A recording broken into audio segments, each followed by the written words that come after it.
गुरु जय गुरु बसवन्ना जयतु जगद्गुरु बसवन्ना जय गुरु बसवन्ना जयतु जगद्गुरु बसवन्ना जय गुरु बसवन्ना जयतु जगद्गुरु बसवन्ना जय गुरु बसवन्ना जयतु जगद्गुरु बसवन्ना जंगम रूपनि बसवन्ना जगतोद्धारक बसवन्ना जंगम रूप बसवन्ना जगतोद्धारक बसवन्ना जय गुरु बसवन्ना जयतु जगद्गुरु बसवन्ना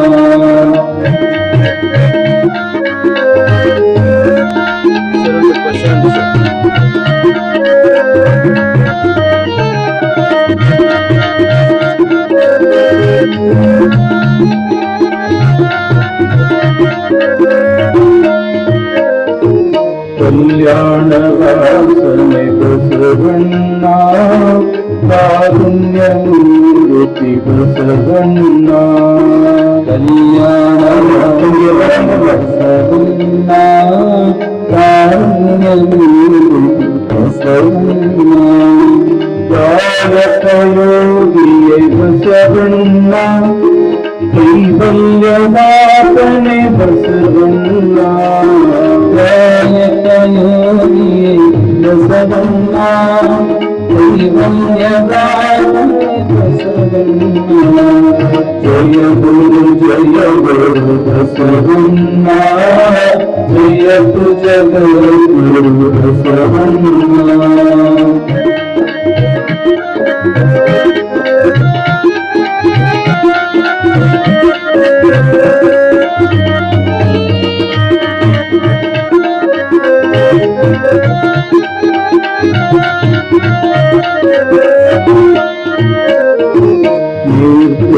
रूपने बसवन्ना निष्कललिंग बसवन्ना रूपने बसवन्ना निष्कललिंग बसवन्ना अकार उकार मकार मूलद ओंकार नीले बसवन्ना मकर मूल ओंकार बसवन्ना जय गुरु बसवन्ना जयतु जगद्गुरु बसवन्ना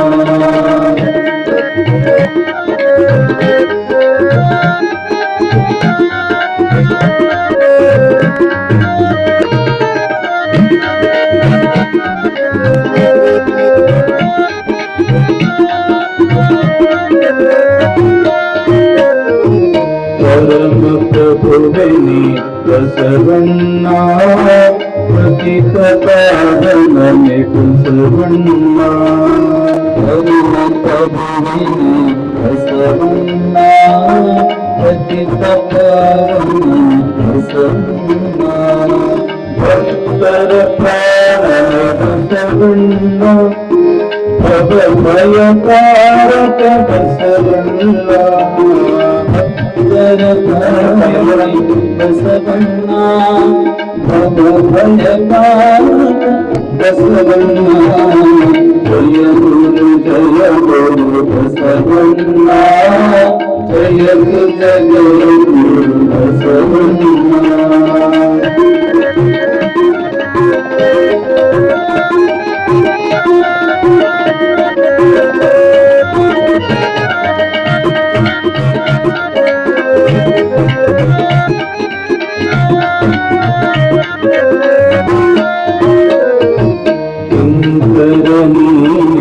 बसवन्ना शंकरनीने बसवन्ना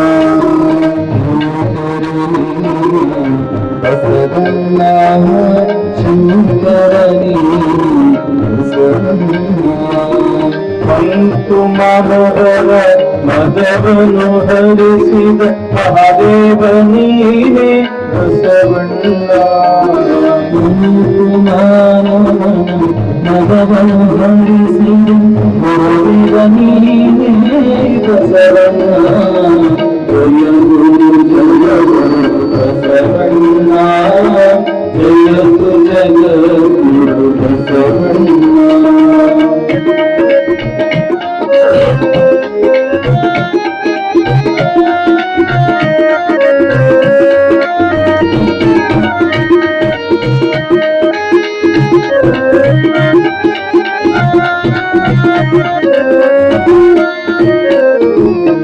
ಅಳುವಿನೊಳಗೆ ನೀ ಅಳುವಣ್ಣ ಮಗದೊಳಗೆ ನೀ ಮಗವಣ್ಣ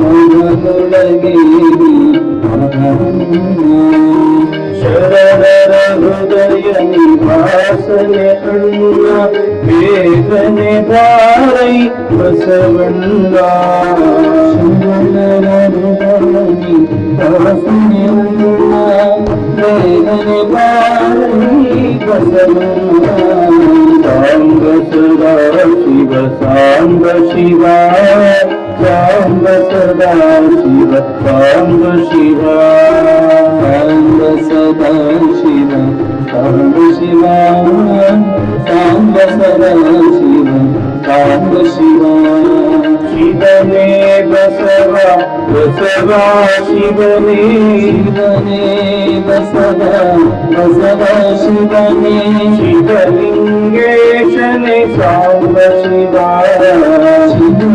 ಶಿವಲಿಂಗೇಶನೇ ಸಾಂಬ ಶಿವ ಸಾಂಬ ಸದಾ ಶಿವ ಸಾಂಬ ಶಿವ ಸಾಂಬ ಸದಾ ಶಿವ ಸಾಂಬ ಶಿವ ಸಾಂಬ ಸದಾ ಶಿವ ಸಾಂಬ ಶಿವ ಸಾಂಬ ಸದಾ ಶಿವ ಸಾಂಬ ಶಿವ ಶಿವನೇ ಬಸವ ಬಸವ ಶಿವನೇ ಶಿವನೇ ಬಸವ ಬಸವ ಶಿವನೇ ಶಿವಲಿಂಗೇಶನೇ ಸಾಂಬ ಶಿವ ಶಿವಲಿಂಗೇಶನೇ ಸಾಂಬ ಶಿವ ಸಾಂಬ ಸದಾ ಶಿವ ಸಾಂಬ ಶಿವ ಸಾಂಬ ಸದಾ ಶಿವ ಸಾಂಬ ಶಿವ ಸಾಂಬ ಸದಾ ಶಿವ ಸಾಂಬ ಶಿವ ಸಾಂಬ ಸದಾ ಶಿವ ಸಾಂಬ ಶಿವ ಶಿವ ಶಿವ ರಾಮ ಶಿವ ಶಿವ ರಾಮ ಶಿವ ಶಿವ ರಾಮ ಶಿವ ಶಿವ ರಾಮ ಶಿವ ಶಿವ ರಾಮ ಶಿವ ಶಿವ ರಾಮ ಶಿವ ಶಿವ ರಾಮ ಶಿವ ಶಿವ ರಾಮ ಶಿವ ಶಿವ ರಾಮ ಶಿವ ರಾಮ ಶಿವ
ಭಕ್ತಿ ಇಲ್ಲದ ಧರ್ಮ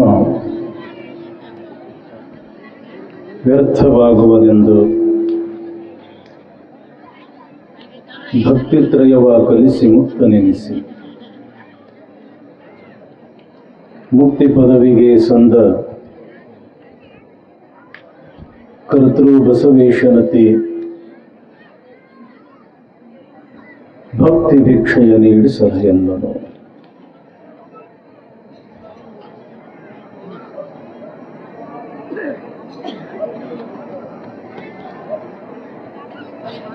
ಪ್ರಥಮದಲ್ಲಿ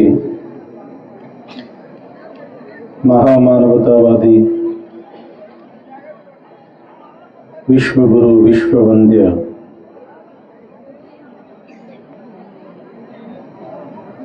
ಅಣ್ಣ ಬಸವಣ್ಣನವರನ್ನು ಸ್ಮರಣೆ ಮಾಡಿ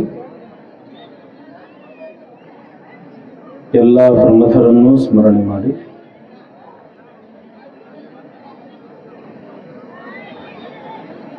ಆರಾಧ್ಯ ಗುರುದೇವರಾದ ಹಾನಗಲ್ಲ ಗುರುಕುಮಾರ ಶಿವಯೋಗಿಗಳ ಶ್ರೀಚರಣಗಳನ್ನು ಮಸ್ತಕದ ಮೇಲೆ ಧರಿಸಿ ಶಿವ ಮೆಚ್ಚುವಂತೆ ಬಸವ ಪುರಾಣ ಬರೆದ ಭೀಮಕವಿಗಳವರನ್ನು ಸ್ಮರಿಸಿ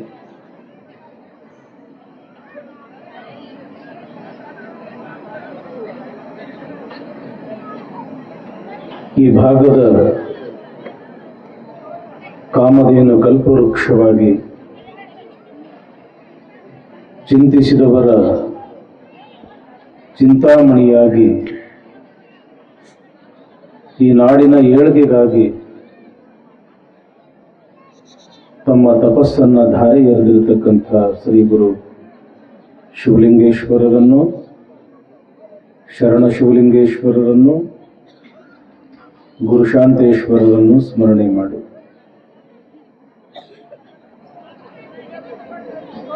ನಮ್ಮೂರಿನ ಅತ್ಯಂತ ಪವಿತ್ರ ಕ್ಷೇತ್ರ ಸಂಗಮೇಶ್ವರ ಮತ್ತು ಖಂಡೇಶ್ವರ ದೇವಸ್ಥಾನ.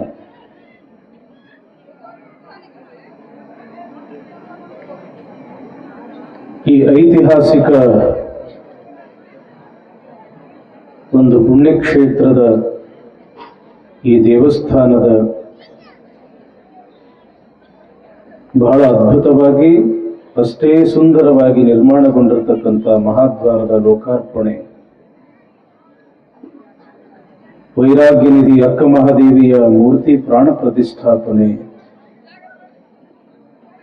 ನಂದೀಶ್ವರ ಮೂರ್ತಿಯ ಪ್ರಾಣ ಪ್ರತಿಷ್ಠಾಪನೆ ನಿಮಿತ್ತವಾಗಿ ಬಸವ ಪುರಾಣ.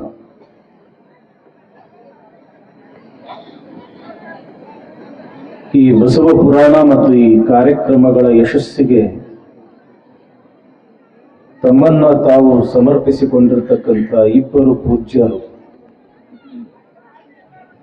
ಹೆಂಗ ಒಂದು ಗಾಡಿ ನಡಿಬೇಕಾಗಿತ್ತು ಅಂತಂದ್ರೆ ಎರಡು ಗಾಲಿಗಳ ಅವಶ್ಯಕತೆ. ಒಬ್ಬರು ಗೌರವಾಧ್ಯಕ್ಷರಾಗಿ, ಒಬ್ಬರು ಅಧ್ಯಕ್ಷರಾಗಿ ಮಾರ್ಗದರ್ಶನವನ್ನು ನೀಡ್ತಾ ಇರತಕ್ಕಂಥವರು. ಲಿಂಗ ಪೂಜಾನಿಷ್ಠರು, ತಪೋಧನರು, ಅತ್ಯಂತ ಕ್ರಿಯಾಶೀಲ ಮಹಾಸ್ವಾಮಿಗಳಾಗಿರ್ತಕ್ಕಂಥ ಪರಮ ಪೂಜ್ಯ ಶ್ರೀಮ ನಿರಂಜನ ಪ್ರಣವ ಸ್ವರೂಪ ಅಭಿನವ ಶಿವಲಿಂಗ ಮಹಾಸ್ವಾಮಿಗಳವರ ಪವಿತ್ರ ಅಡಿದಾವರಗಳಲ್ಲಿ ಅನಂತ ಪ್ರಣಾಮಗಳನ್ನು ಸಮರ್ಪಿಸಿ, ಶಿವಾನುಭವಿಗಳು ಪಾಠ ಪ್ರವಚನಗಳ ಮುಖಾಂತರ ಸಮಾಜಕ್ಕೆ ದಾರಿಯನ್ನು ತೋರಿಸ್ತಾ ಇರತಕ್ಕಂಥ ಶಟಸ್ಥಲ ಬ್ರಹ್ಮ ಶಾಂತವೀರ ಶಿವಾಚಾರ್ಯ ಅಪ್ಪಗಳವರ ಶ್ರೀಪಾದಗಳಲ್ಲೂ ಅನಂತ ಪ್ರಣಾಮಗಳನ್ನು ಸಮರ್ಪಿಸಿ, ನಮ್ಮ ನಾಡಿನ ಶ್ರೇಷ್ಠ ಸಂಗೀತ ಕಲಾವಿದರು, ವಯಸ್ಸು ಚಿಕ್ಕದು, ಅವರಲ್ಲಿ ಇರತಕ್ಕಂಥ ಕಲೆ ಮತ್ತು ಭಾವ ಒಳ್ಳೆಯ ಗುಣ ದೊಡ್ಡದು. ಅಂತಹ ನಮ್ಮ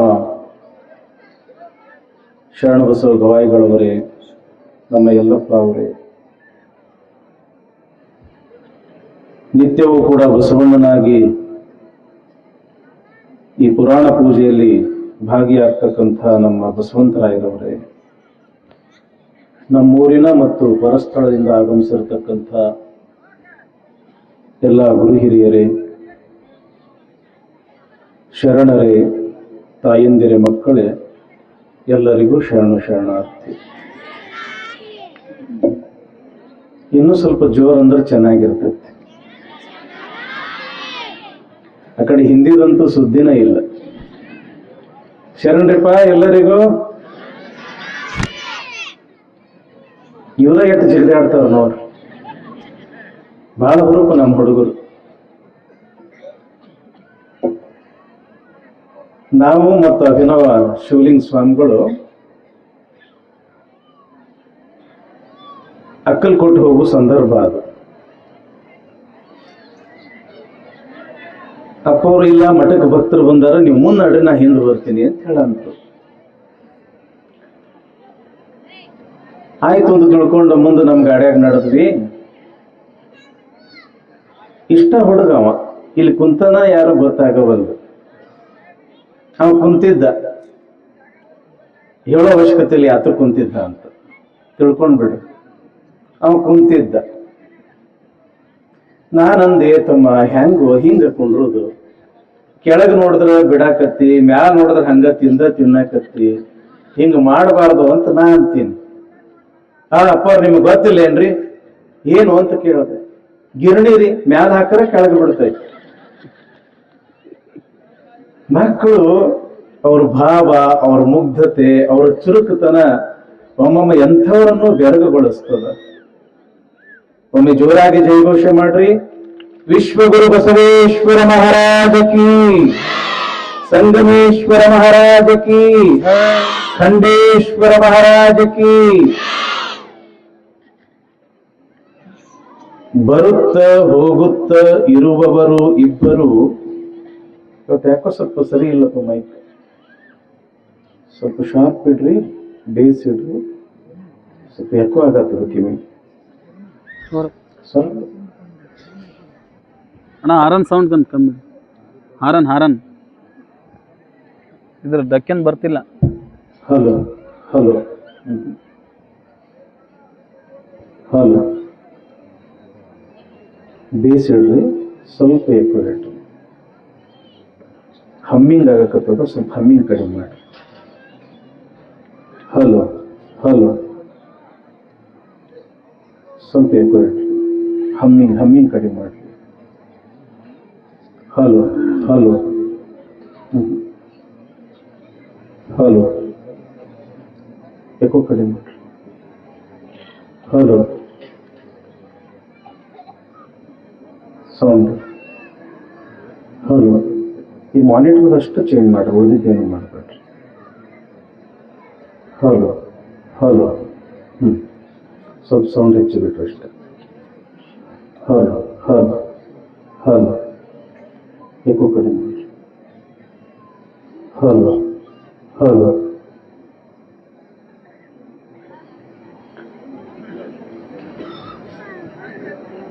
ಎಲ್ಲರೂ ಲಕ್ಷ ಕೊಡಕತ್ತೀರಿ ಈ ಕಡೆ. ಪ್ರವಚನ ಹೇಳೋರಿಗೆ ಈ ಮೈಕ್ ಅಂದ್ರೆ ಒಂದು ಹೆಂಡತಿ ಇದ್ದಂಗ. ಮನ್ಯಾಗ ಹೆಂಡತಿ ಚಲೋ ಇದ್ರ ಹೆಂಗ ಬಾಳೆ ಚಂದ, ಹಂಗ ಪ್ರವಚನಕಾರರಿಗೆ ಈ ಮೈಕ್ ಚಲೋ ಇದ್ರ ಪ್ರವಚನ ಚಲೋ. ಪಾಪ ಅವ್ರು ಪ್ರಯತ್ನ ಮಾಡೇ ಮಾಡ್ತಾರ. ಅವರು ಸಾಕಷ್ಟು ಹಾರ್ನ್ಗಳದವ, ಇವು ಮಾನಿಟರ್ ಅದಾವ. ಸ್ವಲ್ಪ ಬೈಲಂದ ಬಳಿಕ ಸ್ವಲ್ಪ ಹೆಚ್ಚ ಕಡಿಮೆ ಆಗ್ತಿರ್ತದ. ಬಹಳ ಸುಂದರವಾಗಿರತಕ್ಕಂಥ ವಿಚಾರ, ಬಹಳ ಲಕ್ಷ ಕೊಟ್ಟು ಕೇಳ್ರಿ. ಬರುತ್ತ ಹೋಗುತ್ತ ಇರುವವರು ಇಬ್ಬರು, ಬಂದರೆ ಹೋಗದವರು ಇಬ್ಬರು. ಬಂದರೆ ಹೋಗದವರು ಇಬ್ಬರು, ಕರೆಯಿಸಿಕೊಂಡು ಬರುವವರು ಇಬ್ಬರು. ಕರೆಯಿಸಿಕೊಂಡು ಬರುವವರು ಇಬ್ಬರು, ಕರೆಯದೇ ಬರುವವರು ಇಬ್ಬರು. ನಾನಾಗಿರ್ಬಹುದು, ನಮ್ಮ ಅಪ್ಪವರಾಗಿರ್ಬಹುದು, ನೀವಾಗಿರ್ಬಹುದು, ಯಾರೇ ಆಗಿರ್ಬಹುದು. ನಾವೆಲ್ಲರೂ ಕೂಡ ಸ್ನೇಹ ಜೀವಿಗಳು. ಪ್ರತಿಯೊಬ್ಬರಿಗೂ ಕೂಡ ಜೀವನದೊಳಗ ಸ್ನೇಹಿತರು, ಗೆಳೆಯರು ಅನ್ನೋರು ಇದ್ದೇ ಇರ್ತಾರೆ. ಅದು ಬಾಲ್ಯದಲ್ಲಿ ಆಗಿರಬಹುದು, ಯೌವನದಲ್ಲಿ ಆಗಿರಬಹುದು, ಅಥವಾ ಮುಪ್ಪಿನಲ್ಲಿಯೂ ಕೂಡ ಆಗಿರಬಹುದು. ಯಾರಾದರೂ ಕೂಡ ಸ್ನೇಹಿತರು ಇದ್ದೇ ಇರ್ತಾರ. ಅನೇಕ ಬಾಂಧವ್ಯಗಳಲ್ಲಿ ಸ್ನೇಹ ಅಥವಾ ಗೆಳೆತನ ಅನ್ನೋ ಬಾಂಧವ್ಯನೂ ಕೂಡ ಬಹಳ ದೊಡ್ಡದು.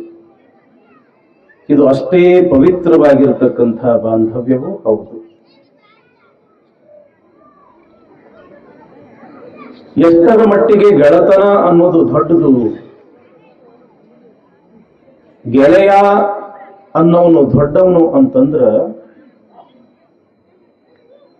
ತಂದೆ ಮಗನಿಗೆ ಹೇಳ್ತಾನ, ಏ ತಮ್ಮ, ಏನು ಅಂಜಾಕ್ ಹೋಗ್ಬೇಡೋ, ಹೆದರಾಕ್ ಹೋಗ್ಬೇಡೋ, ನನ್ನಿಂದ ನೀ ಏನು ಮುಚ್ಚಿಡಾಕ್ ಹೋಗ್ಬೇಡೋ, ನಾವು ತಂದಿ ಮಗ ಆಗಿದ್ರು ಸಹಿತ ನಾವು ಹೆಂಗಿರುನು ಅಂತಂದ್ರ ಗೆಳೆಯರಿದ್ದಂಗಿರುನು ಅಂತ ತಂದಿ ಮಗನಿಗೆ. ಅಂದ್ರೆ ತಂದೆ ಮತ್ತು ಮಗನೇ ಬಾಂಧವ್ಯಕ್ಕಿಂತಲೂ ಕೂಡ ಅಲ್ಲಿ ಗೆಳತನ ಅನ್ನೋದು ಅಷ್ಟು ಮುಖ್ಯ ಅನ್ನೋದಕ್ಕೆ. ಗಂಡನು ಹೆಂಡತಿಗೆ ಹೇಳ್ತಾನ, ಏನ್ ಅಂಜಾಕ್ ಹೋಗ್ಬೇಡ, ಏನು ಟೆನ್ಷನ್ ತಗೊಳಕ್ ಹೋಗ್ಬೇಡ, ಗಂಡ ಅಂತ ತಿಳ್ಕೊಂಡು ಹೆದರಾಕ್ ಹೋಗ್ಬೇಡ, ನಾನು ನೀನು ಹೆಂಗಿರುನು ಅಂತಂದ್ರ ಫ್ರೆಂಡ್ಸ್ ಇದ್ದಂಗ ಇರುನು ಅಂತ ತಿಳ್ಕೊಂಡು ಗಂಡ ಹೆಂಡತಿಗೆ ಹೇಳ್ತಾನ. ಅಂದ್ರ ಗಂಡ ಹೆಂಡತಿಯ ಬಾಂಧವ್ಯಕ್ಕಿಂತಲೂ ಅಲ್ಲಿ ಗೆಳತನ ಅನ್ನೋದು ಅಲ್ಲಿ ಮುಖ್ಯ ಅಂತ ಅನ್ನಿಸ್ಕೊಳ್ತದ.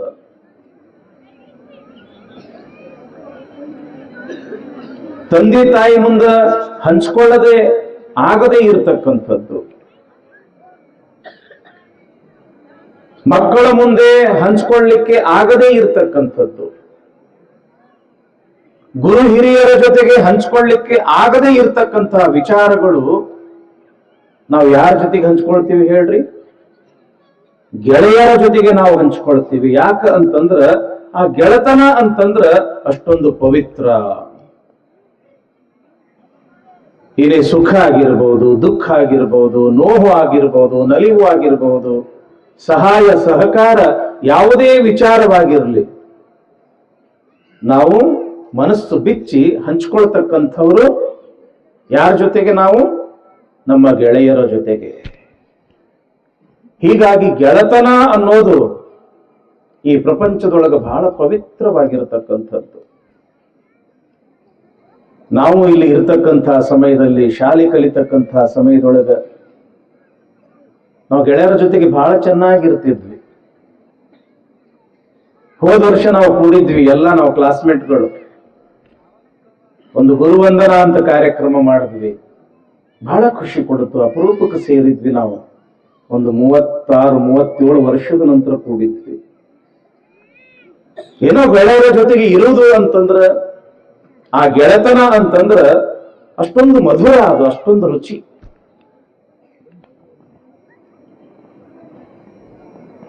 ನಾನೇ ಆಗಿರ್ಬಹುದು, ನೀವೇ ಆಗಿರ್ಬಹುದು, ಯಾರೇ ಆಗಿರ್ಬಹುದು, ಪ್ರತಿಯೊಬ್ಬರ ಜೀವನದೊಳಗ 8 ಮಂದಿ ಗೆಳೆಯರು ಬರ್ತಾರ. ಆ ಗೆಳೆಯರು ಯಾರು ಅನ್ನೋದೇ ಬಹಳ ಅದ್ಭುತ. ಆ 8 ಮಂದಿ ಗೆಳೆಯರ ವಿಚಾರವಾಗಿ ಇವತ್ತೊಂದಿಷ್ಟು ಪೀಠಿಕೆಯೊಳಗ ಚಿಂತನೆಯನ್ನ ಮಾಡೋಣ. ಯಾರವರು ಗೆಳೆಯರು? ಎಂಥವ್ರವರು? ನಮ್ಮೆಲ್ಲರ ಜೀವನದೊಳಗ ಮೊದಲಿಗೆ 2 ಗೆಳೆಯರು ಬರ್ತಾರ. ಬರುತ್ತಾ ಹೋಗುತ್ತಾ ಇರುವವರು 2. ಬರ್ತಾರ ಹೋಗ್ತಾರ, ಕಾಯಂ ನಮ್ಮ ಜೊತೆಯಲ್ಲಿ ಇರುವುದೇ ಇಲ್ಲ ಅವರು. ಹೆಂಗ ಹಗಲು ಹೋದ ಬಳಿಕ ರಾತ್ರಿ ಬರ್ತದ, ರಾತ್ರಿ ಹೋದ ಬಳಿಕ ಹಗಲು ಬರ್ತದ, ಹಂಗ ನಮ್ಮ ಜೀವನದೊಳಗೆ 2 ಗೆಳೆಯರು ಬರ್ತಾರ. ಅವ್ರು ಯಾರು ಅಂತಂದ್ರ, ಒಂದು ಬಡತನ, ಒಂದು ಶ್ರೀಮಂತಿಕೆ. ಬಡತನೂ ಶಾಶ್ವತ ಅಲ್ಲ, ಶ್ರೀಮಂತಿಕೆಯೂ ಕೂಡ ಶಾಶ್ವತ ಅಲ್ಲ. ಹೆಂಗ ಹಗಲು ಶಾಶ್ವತ ಅಲ್ಲವೋ, ಹೆಂಗ ರಾತ್ರಿಯೂ ಕೂಡ ಶಾಶ್ವತ ಅಲ್ಲವೋ, ಹಂಗ ಈ 2 ಗೆಳೆಯರು ಕೂಡ ಶಾಶ್ವತ ಅಲ್ಲ. ಪ್ರಪಂಚದೊಳಗ ಶ್ರೀಮಂತರು ಶ್ರೀಮಂತರಾಗಿಯೇ ಉಳಿದಾರ, ಬಡವರು ಬಡವರಾಗಿಯೇ ಉಳಿದಾರ ಅನ್ನೋ ಇತಿಹಾಸ ಇಲ್ಲ. ಬಡವಿದ್ದವ ಶ್ರೀಮಂತ ಆಗ್ತಾನ, ಶ್ರೀಮಂತ ಇದ್ದವ ಬಡವ ಆಗ್ತದ. ಹಿಂದ ಸುಖದ ಸುಪ್ಪತ್ತಿಗೆಯಲ್ಲಿ ಮೆರೆದಿರ್ತಕ್ಕಂಥ ಇವತ್ತು ರಾಜ ಮಹಾರಾಜರು ಇವತ್ತು ನಮ್ಮ ಕಣ್ಣಿಗೆ ಕಾಣುವುದಿಲ್ಲ.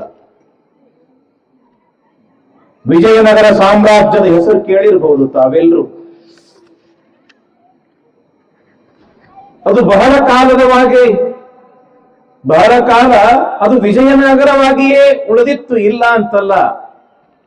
ಆದ್ರ ಮುಂದದು ಆ ಹಂಪೆ ಏನಾತು, ಕೊಂಪಿಯಾತು. ಯಾಕೆ? ಇದು ಕಾಲಗತಿ, ಇದು ಕಾಲಚಕ್ರ ತಿರುಕೊಂತೇನೆ ಇರ್ತದ, ತಿರುಕೊಂತನೇ ಇರ್ತದ, ತಿರುಕೊಂತನೇ ಇರ್ತದ. ಒಮ್ಮೆ ಮ್ಯಾಲ ಹೋಗ್ತದ, ಒಮ್ಮೆ ಕೆಳಗೆ ಬರ್ತದ.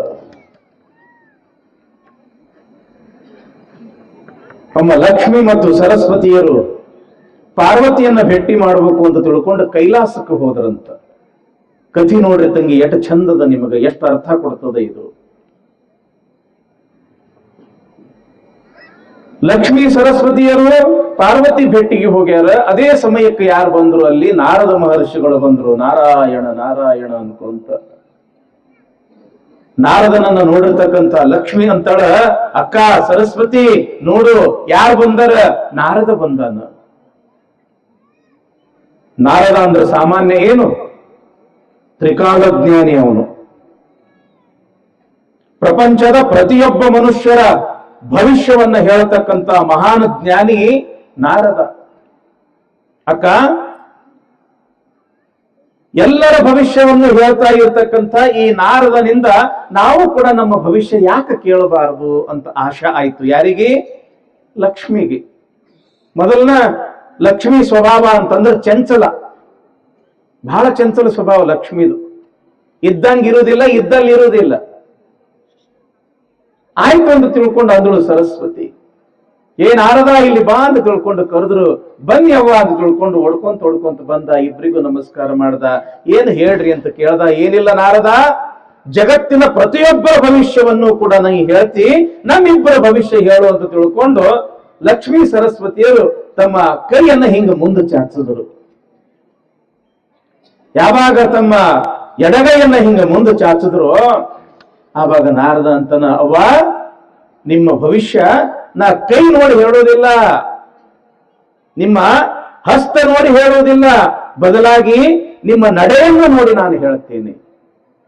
4 ಹೆಜ್ಜೆ ಹಿಂಗ್ ಹೋಗಿ ಹಿಂಗ್ ಬಂದ್ರಿ ಅಂತಂದ್ರೆ ನೀವು ಏನನ್ನೋದು ನಾನು ಹೇಳ್ತೀನಿ ಅಂತ ನಾರದ ಅಂದ. ಆಯ್ತು, ಮೊದಲು ನಾನ ನಡೀತೀನಿ ಅಂತ ತಿಳ್ಕೊಂಡು ಲಕ್ಷ್ಮಿ ಎದ್ದವಳ ಒಂದು 4 ಹೆಜ್ಜೆ ಹಿಂಗ ಹೋಗಿ ಹಿಂಗ ಬಂದಳು. ನೋಡ್ರಿ, ಬಂದು ಕೂಡ್ಲೆ ಕೇಳ್ತಾಳ ಲಕ್ಷ್ಮಿ, ನಾರದ ಏನು ನನ್ನ ಭವಿಷ್ಯ? ಎಷ್ಟು ಚಂದ ಹೇಳ್ಬೇಕು ನಾರದ. ಯವ್ವ ಲಕ್ಷ್ಮಿ, ನೀ ಬರುವಾಗ ಬಹಳ ಚಂದ ಕಾಣಿಸ್ತೀಯವ್ವ. ಗೊತ್ತಾತ್ರಿವ ನಿಮಗ? ಲಕ್ಷ್ಮಿ ಬರುವಾಗ ಬಹಳ ಚಂದ ಕಾಣಿಸ್ತಾಳ.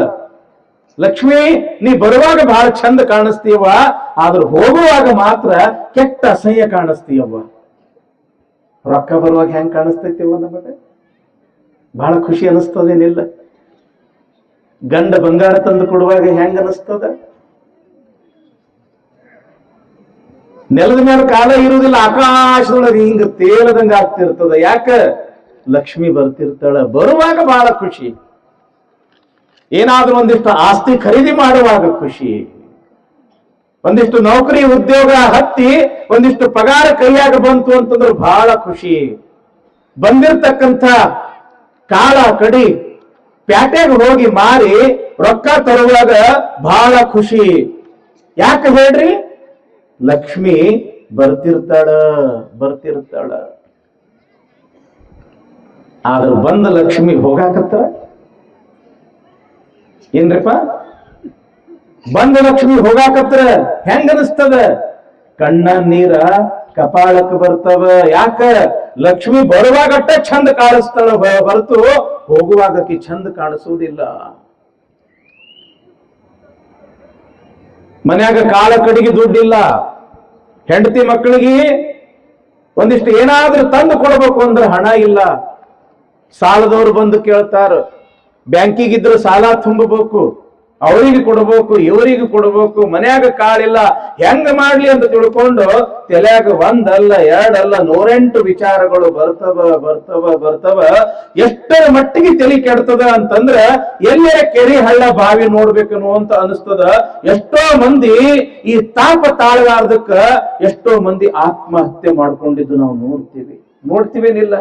ಯಾಕ ಅಂತಂದ್ರೆ ಲಕ್ಷ್ಮಿ ಬರಾಳಿಗಷ್ಟೇ ಚಂದ, ಹೋಗುವಾಗ ಮಾತ್ರ ಬಹಳ ಕೆಟ್ಟ, ಬಹಳ ದುಃಖ ಪಟ್ಟು ಹೋಗ್ತಾಳ. ಬಹಳ ಕಷ್ಟ ಕೊಟ್ಟು ಹೋಗ್ತಾಳ, ಬಹಳ ನೋವು ಕೊಟ್ಟು ಹೋಗ್ತಾಳ. ಅದಕ್ಕೆ ನಮ್ಮ ಶರಣರು ಏನ್ ಹೇಳಿದ್ರು? ಬಡತನ ಬಂದಾಗ ಕುಗ್ಗುವರಯ್ಯ, ಸಿರಿತನ ಬಂದಾಗ ಹಿಗ್ಗುವರಯ್ಯ, ಬಡತನ ಸಿರಿತನ ಸ್ಥಿರವಲ್ಲೋ ಮನುಜ ಅಂದ್ರ ಅವರು. ಏತಮ್ಮ, ಬಡತನ ಬಂದದಂತ ಅಳ್ಕೊತ್ಕೊಂಡ್ರು ಬೇಡ, ಶ್ರೀಮಂತಿಕೆ ಬಂದದ ಅಂತ ಹಿರಿ ಹಿಗ್ಗಾಕ ಹೋಗ್ಬೇಡ. ಶ್ರೀಮಂತಿಕೆ ಹೆಂಗ ಅಂತಂದ್ರ ಅದು ಮಧ್ಯಾಹ್ನದ ಬಿಸಿಲಿದ್ದಂಗ ಮತ್ತು ಕೆಳಗೆ ಇಳಿಯಬೇಕ. ಬಡತನ ಬಂದಾಗೂ ಅಷ್ಟೇ ಧೈರ್ಯದಿಂದ ಇರು, ಶ್ರೀಮಂತಿಕೆ ಬಂದಾಗೂ ಕೂಡ ಅಷ್ಟೇ ಜ್ಞಾನದಿಂದ ಇರು, ಅರಿವಿನಿಂದ ಇರು, ತಿಳುವಳಿಕೆಯಿಂದ ಇರು. ಕಷ್ಟ ಬಂದಾವಂತ ಹೇಳಿ ಕುಗ್ಗಾಕ್ ಹೋಗ್ಬೇಡ. ಸುಖ ಹೆಚ್ಚಾಗ್ಯದ ಅಂತ ತಿಳ್ಕೊಂಡು ಗರ್ವದಿಂದ ಹಿಗ್ಗಾಕ ಹೋಗ್ಬೇಡಪ್ಪ. ಯಾಕ? ಇವೆರಡೂ ಸ್ಥಿರ ಅಲ್ಲ. ಬರ್ತಾರ ಹೋಗ್ತಾರ, ಬರ್ತಾರ ಹೋಗ್ತಾರ, ಬರ್ತಾರ ಹೋಗ್ತಾರ. ಅದಕ್ಕೆ ಬರುತ್ತ ಹೋಗುತ್ತ ಇರುವವರು ಇಬ್ಬರು. ಅವ್ರು ಯಾರು? ಒಂದು ಬಡತನ, ಇನ್ನೊಂದು ಶ್ರೀಮಂತಿಕೆ. ಇವರು ಬರ್ತಾರ ಹೋಗ್ತಾರ, ಬರ್ತಾರ ಹೋಗ್ತಾರ. ಶಾಶ್ವತವಾಗಿ ಯಾರು ಕೂಡ ಇರೋರಲ್ಲ. ಈ ಇಬ್ಬರು ಗೆಳೆಯ ನಂತರ ಮತ್ತೆ ಇಬ್ಬರು ಬರ್ತಾರೆ ನಮ್ಮ ಜೀವನದೊಳಗ.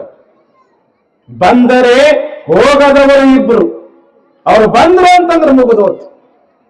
ಶಾಶ್ವತವಾಗಿ ನಮ್ಮ ಹತ್ರನೇ ಉಳಿತಾರ. ಎಲ್ಲಿ ತನಕ ಉಳಿತಾರ ಅಂತಂದ್ರ ನಾವು ಎಷ್ಟು ಈ ಭೂಮಿ ಮೇಲೆ ಬದುಕ್ತೀವಿ, ಎಷ್ಟು ವರ್ಷಗಳ ಕಾಲ ಬದುಕ್ತೀವಿ, ಅಷ್ಟು ವರ್ಷಗಳ ಕಾಲ ನಮ್ಮ ಜೊತೆಯಲ್ಲೇ ಇರ್ತಾರ. ಎಲ್ಲಿ ತನಕ ಪ್ರಾಣ ಇರ್ತದ ಅಲ್ಲಿ ತನಕ ನಮ್ಮ ಜೊತೆಯಲ್ಲೇ ಇರ್ತಾರ. ಅಂತ ಇಬ್ರು ಗೆಳೆಯರು ಯಾರು ಅಂತಂದ್ರ, ಒಂದು ವಿದ್ಯೆ, ಇನ್ನೊಂದು ಕಲೆ. ಒಂದು ವಿದ್ಯೆ, ಇನ್ನೊಂದು ಕಲೆ. ಮನುಷ್ಯನನ್ನ ದೊಡ್ಡವರನ್ನಾಗಿ ಮಾಡ್ತಕ್ಕಂಥದ್ದೇ ನಮ್ಮಲ್ಲಿ ಇರ್ತಕ್ಕಂಥ ವಿದ್ಯೆ. ಅವ ಎಷ್ಟೇ ಬಡವ ಇರ್ಲಿ, ಹೆಂಗ ಇರ್ಲಿ, ಎಂತ ಇರ್ಲಿ, ಚೆನ್ನಾಗಿ ಕಲಿತು ಒಳ್ಳೆಯ ಆಚಾರವಂತನಾಗಿ, ವಿಚಾರವಂತನಾಗಿ ಸಮಾಜದೊಳಗೆ ನಿಮ್ಮೆಲ್ಲಂಥವರಿಗೆ ಬೇಕಾಗಿ ಬದುಕದ ಅಂತಂದ್ರೆ ಆ ವ್ಯಕ್ತಿ ದೊಡ್ಡವನಾಗ್ತಾನ. ಈ ಹುಡುಗರು ಇಲ್ಲಿ ಕುಂತಾರ, ಅವ್ರು ಇನ್ನೂ ಕಲಿಯಾಕತ್ತಾರ. ಈ ಮೊದಲು ಏನೂ ಬರ್ತಿದ್ದಿಲ್ಲ. ಯಾವಾಗ ನೀವು ಸಾಲಿಗೆ ಹಚ್ಚಿದ್ರಿ ಆವಾಗ ಗುರುಗಳು ಏನ್ ಮಾಡಿದ್ರು? ಅವರು ಕಲಿಸಿದ್ರು. ತಮ್ಮ, ಇದು ಹಿಂಗ್ ಬರೆದ್ರ ಇದು ಅ, ಇದು ಹಿಂಗ್ ಬರೆದ್ರ ಇದು ಆ. ಒಂದು ಕಲ್ಕೋಂತ ಇವತ್ತು ಬರೀತಾರ, ಓದುತ್ತಾರ. ಏನೇ ಪ್ರಶ್ನೆ ಕೊಟ್ಟರು ಕೂಡ ಉತ್ತರ ಹೇಳ್ತಾರ. ಆ ವಿದ್ಯೆ ಅನ್ನೋದು ಈ ಮಕ್ಕಳಿಗೆ ಬಂತು. ಬಂದಿರ್ತಕ್ಕಂಥ ಈ ವಿದ್ಯೆ ಎಲ್ಲಿ ತನಕ ಅವ್ರ ಹತ್ರ ಇರ್ತದ ಅಂತಂದ್ರ ಮುಂದೆ ದೊಡ್ಡವರಾಗ್ತಾರ, ಉದ್ಯೋಗ ಮಾಡ್ತಾರ, ವ್ಯಾಪಾರ ಮಾಡ್ತಾರ, ಮದುವೆ ಮಾಡ್ಕೊಳ್ತಾರ, ಮಕ್ಕಳನ್ನ ಪಡ್ಕೊಳ್ತಾರ. ಮತ್ತ ಎಲ್ಲಿವರೆಗೂ ಇರ್ತದ ಆ ವಿದ್ಯೆ ಅಂತಂದ್ರೆ ಇವ್ರು ಮಣ್ಣಾಗಿ ಹೋಗೋ ತನಕ ಇವಳು ಕಲಿತ ವಿದ್ಯೆ ಇವ್ರ ಹತ್ರನೇ ಇರ್ತದ. ಯಾಕೆ? ವಿದ್ಯೆ ಅನ್ನೋದು ನಂಬಿಕಸ್ತಳು. ಸರಸ್ವತಿ ಅಂತಾಳ, ಏನು ನಾರದ, ಲಕ್ಷ್ಮಿ ಭವಿಷ್ಯ ಹೇಳ್ದಿ, ನಂದು ಒಂದಿಟ್ಟು ಭವಿಷ್ಯ ಹೇಳು. ಆಯ್ತು ಇವ, ನೀನು ಒಂದು 4 ಹೆಜ್ಜೆ ಹಿಂಗ್ ಹೋಗಿ ಹಿಂಗ್ ಬಾ. ಬಂದು ಕೇಳ್ತಾಳ ಸರಸ್ವತಿ, ನಾರದ, ನನ್ನ ಭವಿಷ್ಯ ಏನು? ಎಷ್ಟು ಚಂದ ಹೇಳ್ಬೇಕು ನಾರದ. ಯವ್ವ, ನೀ ಬರುವಾಗ ಬಹಳ ಸೈ ಕಾಣಿಸ್ತೀಯವ್ವ, ಆದ್ರೆ ಹೋಗುವಾಗ ಮಾತ್ರ ನೀ ಬಹಳ ಚಂದ ಕಾಣಿಸ್ತಿ. ವಿದ್ಯೆ ಬರುವಾಗ ಹಂಗ ಬರ್ತೈತೇನ್ರಿಪ್ಪ? ಬಹಳ ಕಷ್ಟದಿಂದ ಬರ್ತಾಳ. ಯಾಕ? ಸರಸ್ವತಿ ಬರುವಾಗ ಚಲೋ ಕಾಣಿಸೋದಿಲ್ಲ. ಆಕಿ ಹೆಂಗ ಬರ್ತಾಳ ಅಂತಂದ್ರ ಚಡಿ ಛಮ್ ಛಮ್, ವಿದ್ಯಾ ಘಮ್ ಘಮ್. ಯಾವಾಗ ನಮಗ ಪೆಟ್ಟ ಮೇಲೆ ಪೆಟ್ಟ ಕೊಡ್ತಾಳ ಸರಸ್ವತಿ, ಆವಾಗ ನಾವು ಮೂರ್ತಿ ಆಗೋದು. ನಾವು ಸಾಲಿ ಕಲಿತಕ್ಕಂತ ಸಮಯದೊಳಗ ಎಂತೆಂಥ ಸರ್ಗಳಿದ್ರು. ಶಾಂತಕುಮಾರ್, ಶಿವಣ್ಣಪ್ಪ ಸರ್ ಇದ್ರು, ಚಂದ್ರಪ್ಪ ಸರ್ ಇದ್ರು, ನಮ್ಮ ಶಿಕೋಣಿ ಸರ್ ಅವರು ಏನ್ರಪ್ಪ,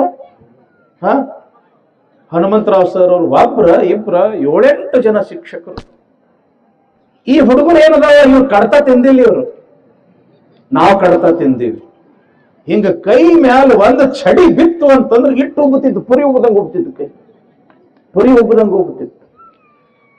ಅಟ್ಟಕ್ಕೆ ಹೊಡೆದು ಬಿಡ್ತಿದ್ರನ್ನ ಅವ್ರು. ಟೇಬಲ್ ಮೇಲೆ ನಿಂದ್ರಿಸ್ತಿದ್ರು ನಮ್ಮನ್ನು, ಟೇಬಲ್ ಮೇಲೆ ನಿಂದ್ರಿಸ್ತಾವ್ರು. ಅಷ್ಟಕ್ಕೂ ಬಿಡ್ತಿದ್ದಿಲ್ಲ. ಕೋಳಿ ಮಾಡ್ತಿದ್ರು ನಮಗ್. ಕೋಳಿ ಏನು ಅಂತಾರಲ್ರಿ ಅದಕ್ಕ, ಏನ್ರಿಪ್ಪ? ಹಾ, ಕೋಳಿ ಕುಣಿಸುದ ಏನೋ ಒಟ್ಟು. ಈ ರೀತಿಯಾಗಿ ನಮ್ಮನ್ನ ನಮ್ಮ ವಿದ್ಯೆಯನ್ನ ಕಲಿಸ್ತಕ್ಕಂಥ ಗುರುಗಳು ಇಷ್ಟು ಕಟ್ಟಿದ್ರಲ್ಲ. ಇವತ್ತ ನಾವೊಬ್ಬನೇ ಅಲ್ಲ, ನನ್ನ ಎಲ್ಲಾ ಅನೇಕ ಗೆಳೆಯರು ಇವತ್ತು ಮೂರ್ತಿಯಾಗಿ ಬಿಟ್ರು. ಅದರ ಕೀರ್ತಿ ನಮ್ಗೆ ಕಲಿಸಿರ್ತಕ್ಕಂಥ ಗುರುಗಳು. ನಮಗ್ ಹರಿದಿರ್ತಕ್ಕಂಥ ತಾಯಿನ ಆಗ್ಲಿ, ತಂದೆನೇ ಆಗ್ಲಿ, ಗುರು ಹಿರಿಯರೇ ಆಗ್ಲಿ, ಶಿಕ್ಷಕರೇ ಆಗ್ಲಿ, ನಮಗವ್ರು ಬೈಯಾಕತ್ತಾರ ಅಥವಾ ಬಡಿಯಾಕತ್ತಾರ ಅಂತ ತಿಳ್ಕೊಂಡು ನಾವು ಸಿಟ್ಟಿಗೆ ಎದ್ವಿ ಅಂತಂದ್ರ ನಾವು ಮೂರ್ತಿ ಆಗಕ್ಕೆ ಸಾಧ್ಯ ಇಲ್ಲ.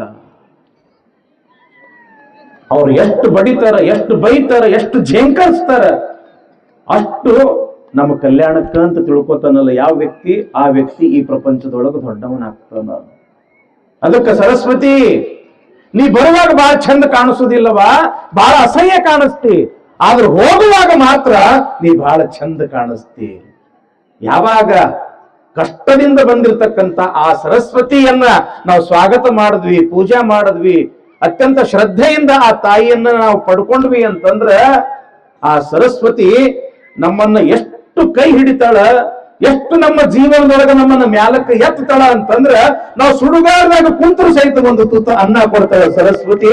ಅದಕ್ಕೆ ನಾವು ಬಡತನ, ಶ್ರೀಮಂತಿಕೆ ಎಂಬತಕ್ಕಂತ ಗೆಳೆಯರನ್ನ ನಂಬದೆ ಯಾರನ್ನ ನಂಬಬೇಕು ಅಂತಂದ್ರ ಒಂದು ವಿದ್ಯೆ, ಇನ್ನೊಂದು ಕಲೆ. ಇಲ್ಲಿ ನಮ್ಮ ಗವಾಯಿಗಳದಾರ, ಇಲ್ಲಿ ನಮ್ಮ ತಬಲಾಜಿ ಅದಾರ. ಆತ ಹಾಡುವ ಕಲೆಯನ್ನ ರೂಢಿ ಮಾಡ್ಕೊಂಡನ, ಈತ ನುಡಿಸುವ ಕಲೆಯನ್ನ ರೂಢಿ ಮಾಡ್ಕೊಂಡನ. ನಮ್ಮ ಊರಾಗೊಬ್ರು ಯಾರೋ ಇದ್ರು, ಚಿತ್ರ ಬಿಡಿಸ್ತಿದ್ರು. ಎಷ್ಟು ಅದ್ಭುತವಾಗಿ ಚಿತ್ರ ಬಿಡಿಸ್ತಿದ್ರು ಅವರು. ಇಲ್ಲೇ ನಮ್ಮ ದುಧನ್ಯಾಗೊಬ್ರು ಅದಾರ, ಏನ್ ಅದ್ಭುತ ಚಿತ್ರ ಬಿಡಿಸ್ತಾರ್ರಿ ಬುದ್ಧಿಯವರು. ಭಾಗ್ಯೇಶ್ ಅಲ್ರಿ, ಏನು ಅದ್ಭುತವಾಗಿ ಚಿತ್ರ ಬಿಡಿಸ್ತಾರ ಅವರು. ಹೆಂಗದನ ಹಂಗ. ಇವತ್ತು ನಾವು ಬದಾಮಿಗೆ ಹೋಗ್ತೀವಿ, ಐಹೊಳಿಗೆ ಹೋಗ್ತೀವಿ, ಪಟ್ಟದ ಕಲ್ಲಿಗೆ ಹೋಗ್ತೀವಿ, ಬೇಳೂರು ಹಳೆಬೀಡಕ್ಕೆ ಹೋಗ್ತೀವಿ, ಅಜಂತ ಎಲ್ಲೋರಕ್ಕೆ ಹೋಗ್ತೀವಿ. ಅಲ್ಲಿ ಏನು ಶಿಲ್ಪ ಕಲೆಗಳದಾವ, ಏನು ಸುದ್ದಿ. ಯಾವ ಕಲಾವಿದ ಆ ಕಲೆಗಳನ್ನ ಕಟ್ಟದಿರಬಹುದು, ಕೆತ್ತಿರಬಹುದು. ಅವರು ಸತ್ತು ಹೋಗಿ 1000 ವರ್ಷ ಆಗಕತ್ತದ, ಆದ್ರ ಅವರ ಕಲೆ ಇಂದಿಗೂ ಕೂಡ ಉಳಿದದ. ಈ ಮಕ್ಕಳು ಗಳಿಸಿಕೊಂಡಿರ್ತಕ್ಕಂಥ ಆ ಒಂದು ಸಂಗೀತ ಎಂತಕ್ಕಂಥ ಕಲೆ ಎಲ್ಲಿ ತನಕ ಇವ್ರ ಜೊತೆಯಲ್ಲೇ ಇರ್ತದ ಅಂತಂದ್ರ ಇವರು ಸತ್ತು ಮಣ್ಣು ಆಗುವವರೆಗೂ ಕೂಡ ಆ ಕಲೆ ಇವ್ರ ಹತ್ರ ಇರ್ತದ ಅಂತಂದ್ರ ವಿದ್ಯೆ ನಂಬಿಗಸ್ತಳು, ಕಲೆಯೂ ಕೂಡ ನಂಬಿಗಸ್ತಳು. ಇಂಥ ಗೆಳೆಯರನ್ನ ನಾವು ಪಡ್ಕೊಳ್ಬೇಕು. ಯಾಕ ಇವರು ನಂಬಿಗಸ್ತರದಾರ. ಬರುತ್ತಾ ಹೋಗುತ್ತಾ ಇರುವವರು ಇಬ್ಬರು, ಒಂದು ಬಡತನ, ಇನ್ನೊಂದು ಶ್ರೀಮಂತಿಕೆ. ಬಂದರೆ ಹೋಗದವರು ಇಬ್ಬರು, ಯಾರು? ಒಂದು ವಿದ್ಯೆ, ಇನ್ನೊಂದು ಕಲೆ. 4 ಮಂದಿ ಗೆಳೆಯರಾದ್ರು. ಇನ್ನಿಬ್ಬರು ಗೆಳೆಯರು ಬರ್ತಾರೆ ನಮ್ಮ ಜೀವನದೊಳಗ. ಅವ್ರು ಹಂಗ ಬರುವುದಿಲ್ಲ, ಕರೆಯಿಸಿಕೊಂಡು ಬರುವವರು ಇಬ್ಬರು. ನಾವು ಕರೆದಾಗ ಬರ್ತಾರ, ಕರೀಲಿಲ್ಲ ಅಂದ್ರೆ ಬರುವುದಿಲ್ಲ ಅವರು. ನಾವು ಕರೆದಾಗ ಬರೋರು ಯಾರು? ಅವರಿಬ್ಬರು ಗೆಳೆಯರು ಅಂತಂದ್ರ ಒಂದು ಕೀರ್ತಿ, ಇನ್ನೊಂದು ಅಪಕೀರ್ತಿ. ಒಳ್ಳೆಯ ಕಾರ್ಯವನ್ನ ಮಾಡಿದ್ವಿ ಅಂತಂದ್ರ ಕೀರ್ತಿ, ಕೆಟ್ಟ ಕಾರ್ಯ ಮಾಡಿದ್ವಿ ಅಂತಂದ್ರ ಅಪಕೀರ್ತಿ. ಬಸವಣ್ಣವರು ನಾವಷ್ಟೇ ಅಲ್ಲ, ಇವತ್ತು ಇಡೀ ವಿಶ್ವವೇ ಬಸವಣ್ಣನವರಿಗೆ ವಿಶ್ವಗುರು, ಜಗಜ್ಯೋತಿ, ಜಗದಣ್ಣ, ಭಕ್ತಿ ಭಾಂಡಾರಿ, ಅಪ್ಪ ಬಸವಣ್ಣ, ಅಣ್ಣ ಬಸವಣ್ಣ ಅಂತ ತಿಳ್ಕೊಂಡು ಕರೀತದ ಅಂದ ಬಳಕ ಎಂಥ ಒಳ್ಳೆಯ ಕಾರ್ಯಗಳನ್ನು ಮಾಡಿರ್ಬೋದು ವಿಶ್ವಗುರು ಬಸವಣ್ಣವರು. ಅಲ್ಲವರು ಅಂತ ಆಗಿ ಹೋದ್ರು, ಅವರನ್ನ ಇಡೀ ಜಗತ್ತು ಅಲ್ಲಮ ಪ್ರಭು ಅಂತ ಕರೆದರು. ಮಹಾದೇವಿಗೆ ಇಡೀ ಜಗತ್ತು ಅಕ್ಕ ಮಹಾದೇವಿ ಅಂತ ಕರೀತು. ನಮ್ಮ ಶಿವಲಿಂಗ ಮಹಾಸ್ವಾಮಿಗಳನ್ನ ನಡೆದಾಡ್ತಕ್ಕಂಥ ದೇವ ಅಂತ ಕರೀತು ಈ ಪ್ರಪಂಚ. ಈ ಕೀರ್ತಿ ಹಂಗ ಬರ್ತನ ಅವರಿಗೆ. ಇಲ್ಲೇ ನಮ್ಮ ಶರಣ ಶಿವಲಿಂಗೇಶ್ವರರು ಅಂತ ಆಗಿ ಹೋಗ್ಯಾರ.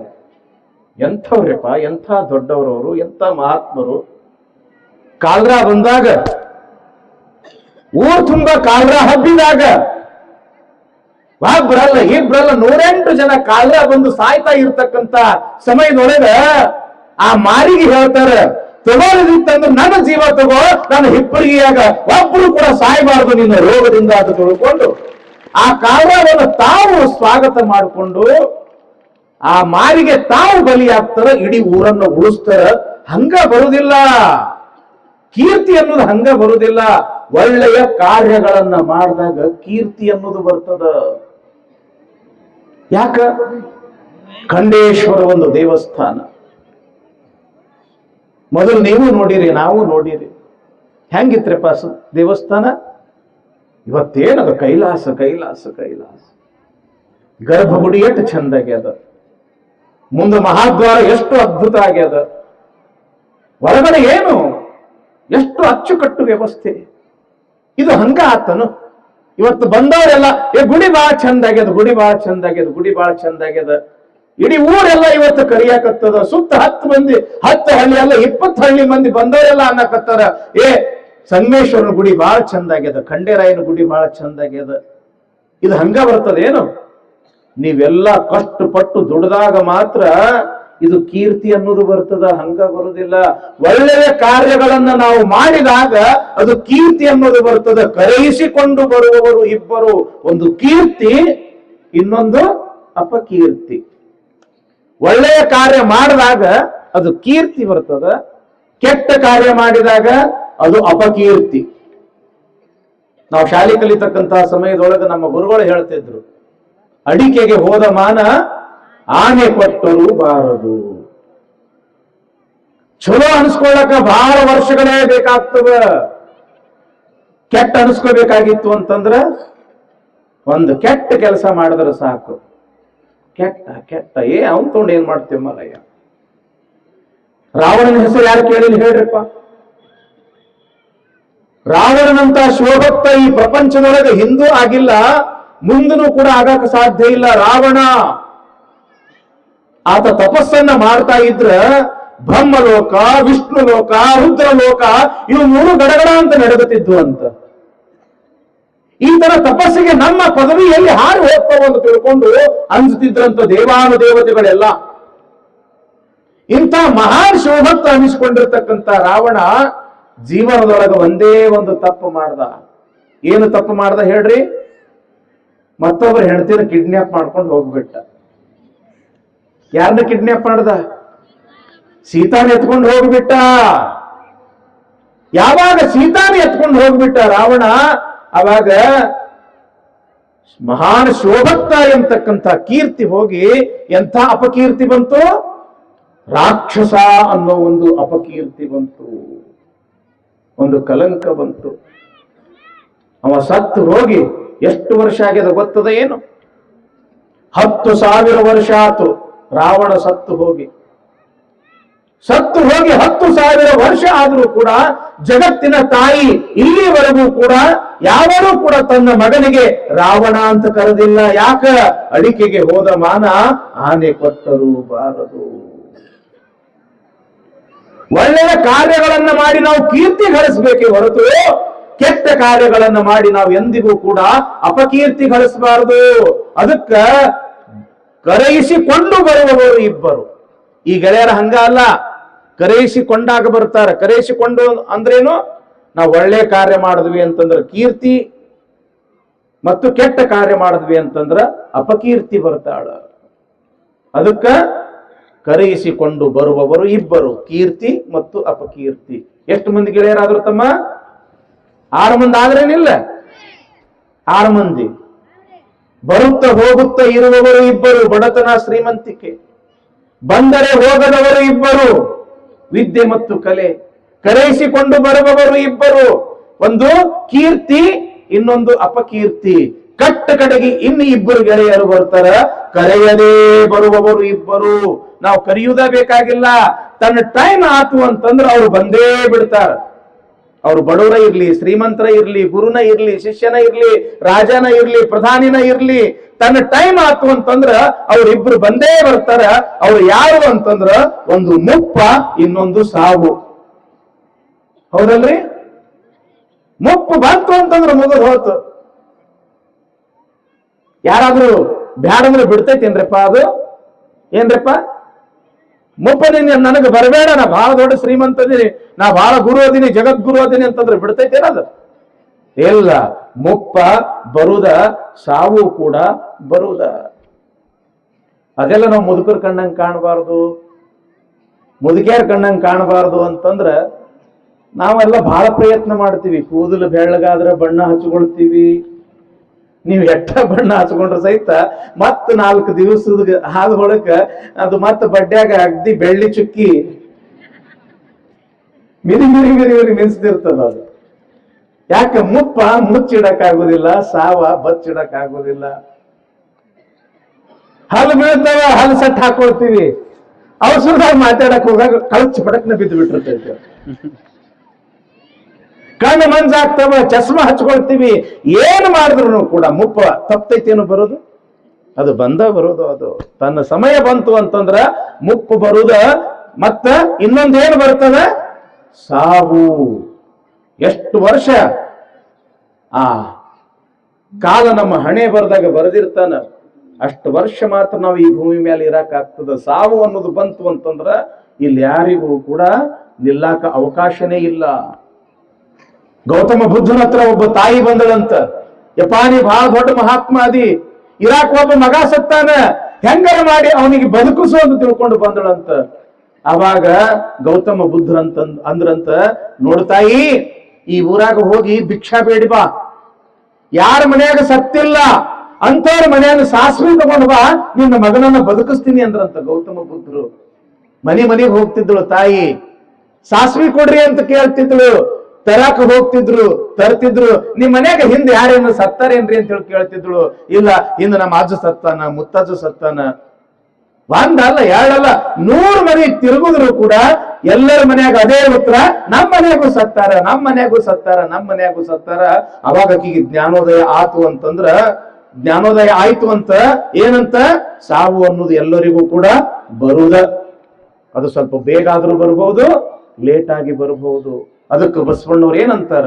ನೆರೆ ಕೆನ್ನೆಗೆ ತೆರೆಗಲ್ಲಕ್ಕೆ ಶರೀರ ಗೂಡು ಹೋಗದ ಮುನ್ನ, ಹಲ್ಲು ಹೋಗಿ ಬೆನ್ನು ಬಾಗಿ ಅನ್ಯರಿಗೆ ಹಂಗಾಗದ ಮುನ್ನ, ಕಾಲ ಮೇಲೆ ಕೈಯ ನೂರಿ ಕೋರು ಹಿಡಿಯದ ಮುನ್ನ, ಮುಪ್ಪಿಂದೊಪ್ಪಣಿಯದ ಮುನ್ನ, ಮೃತ್ಯು ಮುಟ್ಟದ ಮುನ್ನ, ಮುನ್ನ ಮುನ್ನ ಮುನ್ನ ಪೂಜಿಸೋ ನಮ್ಮ ಕೂಡಲ ಸಂಗಮ ದೇವನ.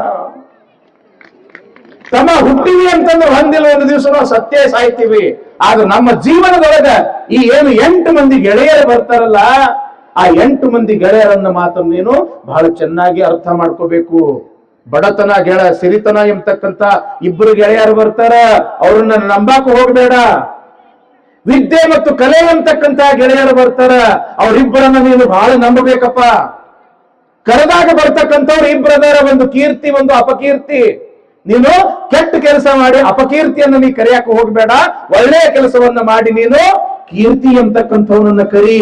ಅಷ್ಟೇ ಅಲ್ಲ, ಹುಟ್ಟಿದಿ ಅಂದ ಬಳಿಕ ಒಂದು ದಿವಸ ನೀ ಸತ್ತ ಸಾಯ್ತಿ, ಸಾವು ಅನ್ನೋದು ಬರ್ತದ, ಮುಪ್ಪು ಅನ್ನೋದು ಕೂಡ ಬರ್ತದ.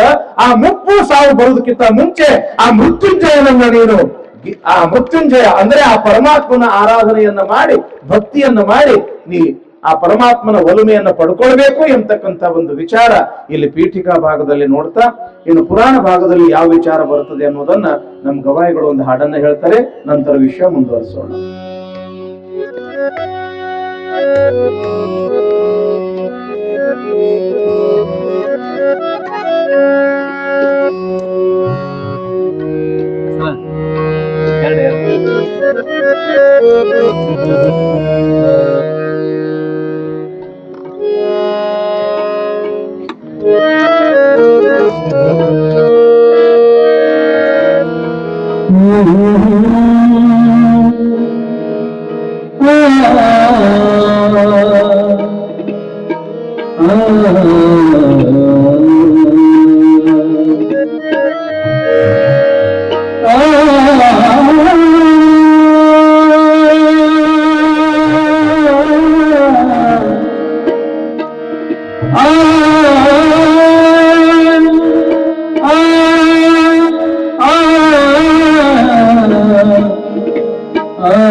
ನನ್ನ ಹರಣದ ಹರಣ ನೀನು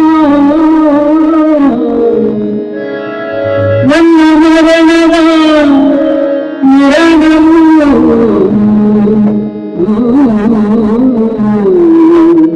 ನನ್ನ ಮರಣದ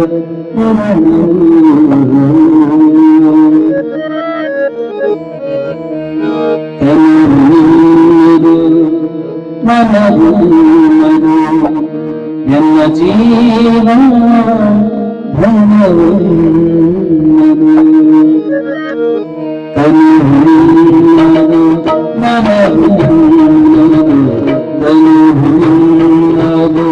ಮನವು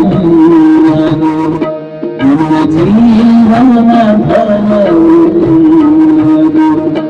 ಎಲ್ಲ ಜೀವನ ಧನವು ನಾನು ನವನಿಂದ ಹೆಮ್ಮೆಯ ನಾನು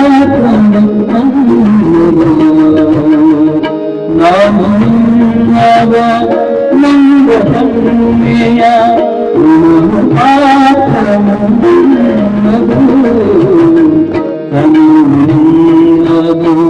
ಮನವು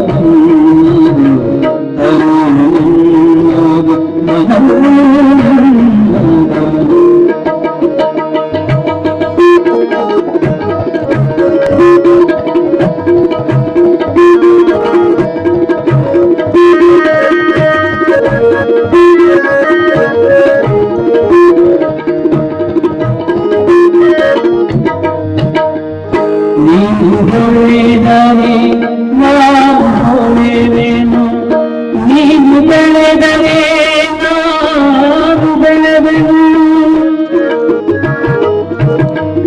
ನೀನು ಹೊಳೆದರೆ ನಾನು ಹೊಳೆವೆನು, ನೀನು ಬೆಳೆದರೆ ನಾನು ಬೆಳೆವೆನು.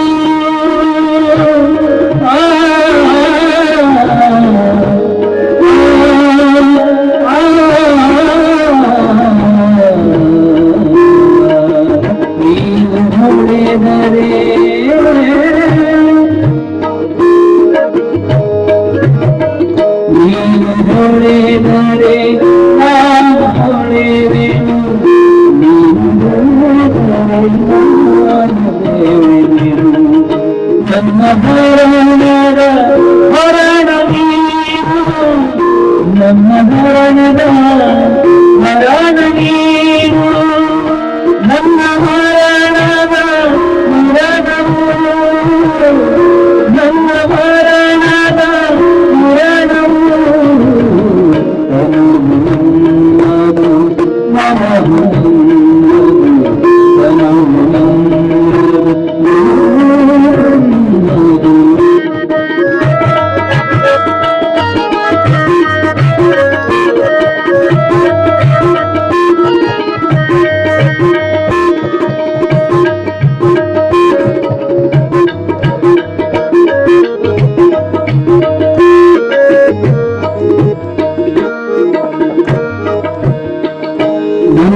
ಮನದಲ್ಲಿ ನೀನೆ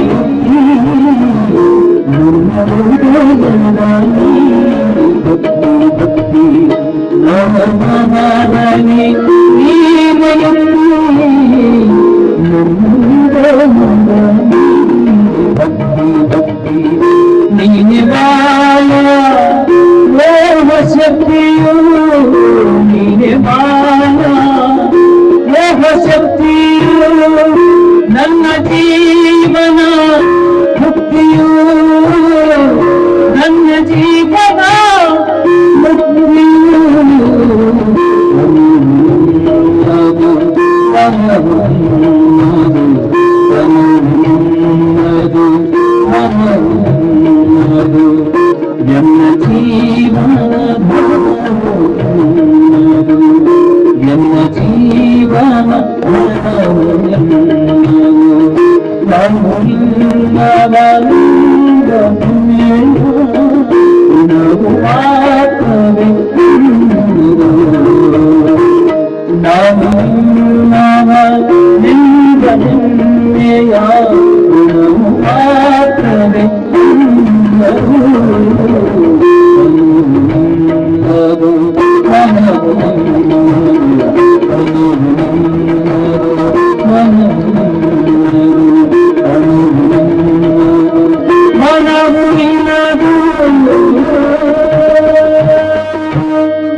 ಗವಾಯಿಗಳು ಹಾಡಕತ್ರ ಎಲ್ಲ ಮರೆದು ಸುಮ್ಮನೆ ಕೇಳ್ಬೇಕು ಅನಿಸ್ತೈತಿ, ಮೈಯೆಲ್ಲ ಕಿವಿ ಹಾಕಿ. ಆ ಕಂಠದೊಳಗೆ ಹಂಗ ಜೇನು ಕುಂತೈತೇನೋ ಅನಿಸ್ತೈತಿ. ಜೋರಾದ ಚಪ್ಪಾಳೆ ಅದು.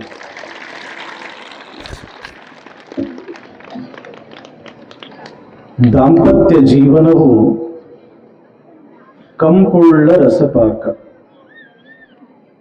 ಇಂಪುಳ್ಳ ಗಾನದಂತಿರಲಿ ಸ್ವಂಪಿರಲಿ ತಂಪು ಮನೆಯಂತೆ ಪೂರ್ಣಜ್ಞ. ಏತಮ್ಮ, ಏ ಹುಡುಗರೆ, ಸುಮ್ಮನೆ ಕೂತ್ಕೋಬೇಕಪ್ಪ, ಮಾತಾಡಬಾರ್ದು. ನಾ ಅಂದಂಗಂತೀರಿ?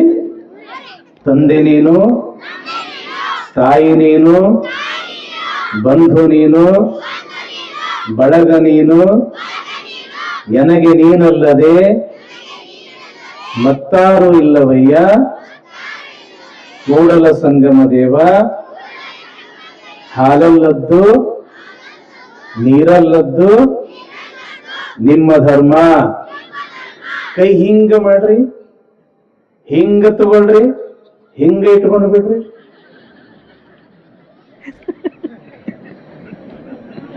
ಸಿಂಹಾವಲೋಕನ ನಿನ್ನೆ ದಿವಸ ಏನು ಬಂದಿತ್ರಿ ಅವ್ ಪ್ರವಚನದಾಗ? ಏನ್ ತಂಗಿ? ಮದುವೆ. ನೋಡ್ರಿ ಎಷ್ಟು ಹೊರಪ್ಲೆ ಹೇಳ್ತಾರ ಅವ್ರು. ಮದುವೆ ಅಂದ್ರೆ ಹಂಗ ಅದು. ಮದುವೆ ಎಂಬುದು ಎರಡು ಹೃದಯಗಳ ಸಮ್ಮಿಲನ. ಹದವರಿತು ಬೆರೆತು ಬಾಳಿದರೆ ಅದುವೇ ಸ್ವರ್ಗ ಪೂರ್ಣಜ್ಞ ಅಂತ ಹೇಳ್ಯಾರ. ಯಾರ ಮದುವೆ ಆತು? ಯಾರ ಜೊತೆ ಆತು? ಯಾರ ಜೊತೆ ಆತು? ಗಂಗಾಂಬಿಕೆ. ನೋಡ್ರಿ ಪಾಪ ಸಣ್ಣ ಮಕ್ಕಳು ಎಷ್ಟು ಲಕ್ಷ್ಯ ಕೊಟ್ಟು ಅವ್ರಿಗೆ ಹೇಳಕತ್ತಾರ, ಅವರಿಗೆ ಚಪ್ಪಾಳೆ ಇರ್ತದೆ. ನಾವು ಮಕ್ಕಳಿಗೆ ಪ್ರೋತ್ಸಾಹ ಕೊಡಬೇಕು, ಮಕ್ಕಳಿಗೆ ನಾವು ಪ್ರೋತ್ಸಾಹ ಕೊಡಬೇಕು. ಬಹಳ ಸಂಭ್ರಮದಿಂದ ನಡೀತು ಮದುವೆ. ನಮ್ಮ ಊರಿನ ಎಲ್ಲಾ ಗುರು ಹಿರಿಯರು, ವಿಶೇಷವಾಗಿ ನಮ್ಮ ದೇವಸ್ಥಾನದ ಎಲ್ಲ ಪದಾಧಿಕಾರಿಗಳು, ಎಲ್ಲಕ್ಕಿಂತ ಹೆಚ್ಚು ನೀವು ನನ್ನ ತಾಯಂದ್ರು ಎಷ್ಟು ಹೊರಪು ಹುಮ್ಮಸ್ಸಿನಿಂದ ಬಸವ ಗಂಗಾಂಬಿಕೆಯರ ಮದುವೆಯನ್ನು ಮಾಡಿದ್ರಿ. ಇಲ್ಲಿ ನಮ್ಮ ಸ್ವಾಮಿಗಳು ಸಹಿತ ಬಹಳ ಚಂದ ಮಾಡಿದ್ರು. ನಮ್ಮ ಸೋಮಯ್ಯ ಸ್ವಾಮಿಗಳ ಜೊತೆಗೆ ಮಹಾಂತಯ್ಯ ಸ್ವಾಮಿಗಳು, ಸಿದ್ದಯ್ಯ ಸ್ವಾಮಿಗಳು ಕೂಡಿ ಬಹಳ ಚಂದ ಮಾಡಿದ್ರು. ಇವೆಲ್ಲ ಇರಬೇಕು, ಪರಂಪರೆಗಳು ಇವೆಲ್ಲವೂ ಕೂಡ ಇರಬೇಕು. ನಾವು ಸಾಮಾನ್ಯವಾಗಿ ಮದುವೆ ಅಂತಂದ್ರೆ ಏನು ತಿಳ್ಕೊಂಡಿರ್ತೀವಿ? ಒಂದು ಗ್ರಾಮ್ಯ ಭಾಷೆದೊಳಗೆ ಹೇಳ್ತಾರೆ, ಅವ್ರಿಬ್ಬರನ್ನು ಗಂಟು ಹಾಕ್ಬಿಟ್ಟಿವ್ರಿ ಅಪ್ಪಾರ, ನಡ್ದೈತ್ರಿ, ಚಲೋ ನಡ್ದೈತ್ರಿ ಅವ್ರ ಸಂಸಾರ ಅಂತಾರೇನಿಲ್ಲ. ಗಂಟು ಹಾಕೋದು ಅದು ಅಂತಿಂತ ಗಂಟಲ್ಲ, ಎಂಥ ಗಂಟ ಅದು? ಬ್ರಹ್ಮ ಗಂಟ ಅಂತ ಕರೆದಾರ. ಅಂದ್ರೆ ಯಾರಿಂದಲೂ ಕೂಡ ಬಿಡಿಸಲಿಕ್ಕೆ ಆಗದೆ ಇರತಕ್ಕಂಥದ್ದು ಅದು ಬ್ರಹ್ಮ ಗಂಟ. ಮದ್ವಿ ಮಾಡ್ಕೊಂಡ್ರಿಲ್ರಿ ಎಲ್ಲರೂ? ಹ್ಞೂ ರೀ ಅಪ್ಪಾರ ಅಂತಾರ. ಮಾಡ್ಕೊಂಡಿವ್ರಿ. ಮದ್ವಿ ಮಾಡ್ಕೊಳ್ತಕ್ಕಂತಹ ಸಮಯದೊಳಗ ಏನ್ರಿ ಒಂದು ಮಾತು ಹೇಳ್ತಾರ ಅವ್ರು, ಸಾವಧಾನ ಅಂದ್ರೆ ಎಚ್ಚರಿಕೆ. ಮದುವೆ ಅನ್ನೋದು ತಮ್ಮ ಇದು ಸಾಮಾನ್ಯ ಅಲ್ಲ. ಈಗ ಏನು ನೀವು ಬ್ರಹ್ಮಗಂಟ ಹಾಕಾಕ ನಡೆದಿ, ಧರ್ಮೇಚ ಅರ್ಥೇಚ ಕಾಮೇಚ ನಾತಿ ಚರಾಮಿ ನಾತಿ ಚರಾಮಿ ನಾತಿ ಚರಾಮಿ ಅಂತ ತಿಳ್ಕೊಂಡು ಏನು ಸಂಕಲ್ಪ ಮಾಡಿ ಪ್ರತಿಜ್ಞೆಯನ್ನ ಮಾಡಿ 3 ಗಂಟೆ ಹಾಕಾಕ ನಡೆದಿ, ಅದಕ್ಕ ಸಾವಧಾನ ಅಂತಾರೇನಿಲ್ಲ ಅವರು. ಅಕ್ಷತೆ ಹಾಕೋಕ್ಕಿಂತ ಮುಂಚೆ ಏನಂತಾರ? ಶುಭ ಮಂಗಲ ಸಾವಧಾನ ಅಂದ್ರೆ ಎಚ್ಚರಿಕೆ. ನೀನು ಮೈಯೆಲ್ಲ ಕಿವಿಯಾಗಿ ಕೇಳು. ಒಮ್ಮ ನೀನು ಈ ಮದುವೆಯ ಸಂದರ್ಭದಲ್ಲಿ ಇವಳು ನನ್ನ ಧರ್ಮಪತ್ನಿ ಅಥವಾ ಇವನು ನನ್ನ ಪತಿದೇವ ಅಂತ ತಿಳ್ಕೊಂಡು ನಂಬಿ ಧರ್ಮೇಚ ಅರ್ಥೇಚ ಕಾಮೇಚ ನಾತಿ ಚರಾಮಿ ಅಂತ ತಿಳ್ಕೊಂಡು 3 ಗಂಟೆ ಹಾಕ್ದಿ ಅಂತಂದ್ರ ಇದಕ್ಕ ಬಿಡುಗಡೆನೇ ಇಲ್ಲ. ಸ್ವತಃ ಬ್ರಹ್ಮ ಬಂದು ಬಿಡಿಸ್ತಾನಂದ್ರೂ ಕೂಡ ಇದು ಬಿಡುಗಡೆ ಆಗುವುದಿಲ್ಲಪ್ಪ ಅಂತ ತಿಳ್ಕೊಂಡು ಅದಕ್ಕೆ ಏನಂತ ಹೆಸರಿಟ್ರು? ಬ್ರಹ್ಮಗಂಟ ಅಂತ ಹೆಸರಿಟ್ರು. ಗಂಟ ಹಾಕೋದಕ್ಕಿಂತ ಮುಂಚೆನೆ ನೀ ಬೇರೆ ಏನಾದ್ರೂ ವಿಚಾರ ಮಾಡೋದಾದ್ರೂ ಮಾಡು. ಆದ್ರೂ ಒಮ್ಮೆ ಹಾಕದಿ ಅಂತಂದ್ರ ಮುಗೀತು. ಯಾಕ? ಅದು ಮದುವೆ ಎಂತಕ್ಕಂಥ ಒಂದು ಬಂಧನ. ಬಂಧನ ಅಂತಂದ್ರ ಅದು ಪವಿತ್ರ ಬಂಧನ. ಬಸವಾದಿ ಶಿವಶರಣರು ಈ ದಾಂಪತ್ಯ ಧರ್ಮಕ್ಕೆ ಅವರು ಕೆಟ್ಟ ಅನ್ಲಿಲ್ಲ. ಅವರು ಏನಂದ್ರು? ಸತಿ ಪತಿಗಳೊಂದಾದ ಭಕ್ತಿ ಹಿತವಾಗಿಪ್ಪುದು ಶಿವಂಗೆ ಅಂತ ಹೇಳಿದ್ರು ಅವರು. ಒಟ್ಟ 4 ಆಶ್ರಮಗಳು ಬರ್ತಾವ: ಬ್ರಹ್ಮಚರ್ಯ, ಗೃಹಸ್ಥ, ವಾನಪ್ರಸ್ಥ, ಸನ್ಯಾಸ ಅಂತ ತಿಳ್ಕೊಂಡು 4 ಆಶ್ರಮಗಳು ಬರ್ತಾವ. ಈ 4 ಆಶ್ರಮಗಳಲ್ಲಿ ಯಾವುದಕ್ಕೆ ಧನ್ಯ ಅಂದ್ರು?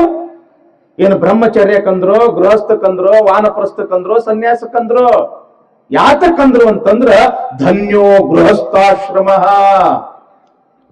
ನೀವು ತಂದಿ ಬಿಟ್ಟು, ತಾಯಿ ಬಿಟ್ಟು, ಬಂಧ ಬಳಗ ಬಿಟ್ಟು, ಎಲ್ಲಾ ಬಿಟ್ಟು ನೀವು ಸನ್ಯಾಸ ಆಶ್ರಮವನ್ನ ನೀವು ಸ್ವೀಕಾರ ಮಾಡಿರಿ ಅಂತ ತಿಳ್ಕೊಂಡು ಸ್ವಾಮಿಗಳಿಗೆ ಧನ್ಯ ಅನ್ಲಿಲ್ಲ ಅವರು. ಯಾರಿಗೆ ಧನ್ಯ ಅಂದ್ರು? ನಿಮಗಂದ್ರು. ಗೃಹಸ್ಥ ಧರ್ಮವನ್ನ ಪರಿಪಾಲನೆ ಏನು ಮಾಡಕತ್ತಿರಲ್ಲ, ನಿಮಗಂದ್ರು ಧನ್ಯೋ ಗೃಹಸ್ಥಾಶ್ರಮ. ಯಾಕೆ ನಿಮಗ ಧನ್ಯ ಅಂದ್ರು ಅಂತಂದ್ರ ಗಂಡ, ಹೆಂಡತಿ, ಮಕ್ಕಳು, ಮನಿ, ಮಾರ, 1, 2, 108 ತಾಪತ್ರಯಗಳ ಮಧ್ಯದಲ್ಲಿಯೂ ಕೂಡ ನೀವು ಆ ಪರಮಾತ್ಮನನ್ನು ಬಿಡುವುದಿಲ್ಲಲ್ಲ, ಅದಕ್ಕೆ ಧನ್ಯೋ ಗೃಹಸ್ಥಾಶ್ರಮ. ಈ ಗೃಹಸ್ಥಾಶ್ರಮ ಧನ್ಯ ಅನಿಸ್ಕೋಬೇಕಾಗಿತ್ತು ಅಂತಂದ್ರ, ಶ್ರೇಷ್ಠ ಅಂತ ಅನಿಸ್ಕೋಬೇಕಾಗಿತ್ತು ಅಂತಂದ್ರ ಅದು ನಿಮ್ಮ ಕೈಯೊಳಗ ಅದ. ಗಂಡ ಹೆಂಡತಿ ಒಬ್ಬರಿಗೊಬ್ಬರು ಪ್ರೀತಿಯಿಂದ ಪರಸ್ಪರ ಅಗ್ದಿ ವಿಶ್ವಾಸದಿಂದ ನಡ್ಕೊಂಡ್ರ ಅದು ಧನ್ಯೋ ಗೃಹಸ್ಥಾಶ್ರಮ. ಏನಂದ್ರು ಸರ್ವಜ್ಞ? ಬೆಚ್ಚನ ಮನೆಯಾಗೆ ವೆಚ್ಚಕ್ಕೆ ಹೊನ್ನಾಗೆ ಇಚ್ಛೆಯ ನರಿತು ನಡೆವ ಸತಿ ಇರಲು ಸ್ವರ್ಗಕ್ಕೆ ಕಿಚ್ಚು ಹಚ್ಚಂದ ಸರ್ವಜ್ಞ. ನೋಡ್ರಿ, ಎಲ್ಲ ಸ್ವರ್ಗ ಬಹಳ ಸುಖ, ಸ್ವರ್ಗ ಬಹಳ ಸುಖ, ಸ್ವರ್ಗ ಬಹಳ ಸುಖ ಅಂತೇಳಂತಿರ್ತಾರ. ಆದ್ರೆ ಸರ್ವಜ್ಞ ಅಂತನ ಯಾ ಸ್ವರ್ಗ ತಗೊಂಡು ಏನು ಮಾಡೋದದ? ನಿನ್ನ ಮನಿನೇ ಸ್ವರ್ಗ ಆಗ್ತದ. ನಿನ್ನ ಮನಿ ಯಾವಾಗ ಸ್ವರ್ಗ ಆಗ್ತದ ಅಂತಂದ್ರ ಹೇಳ್ತಾರ ಅವರು, ಬೆಚ್ಚನ ಮನೆಯಾಗೆ ಇರಾಕ ಒಂದು ಚಂದ ಮನಿ ಇದ್ರೆ ಸಾಕು. ಏನು ಅಂತಸ್ತಿನ ಮೇಲೆ ಅಂತಸ್ತು, ಅಂತಸ್ತಿನ ಮೇಲೆ ಅಂತಸ್ತು ಮನಿ ಇರ್ಬೇಕಂತೇನಿಲ್ಲ.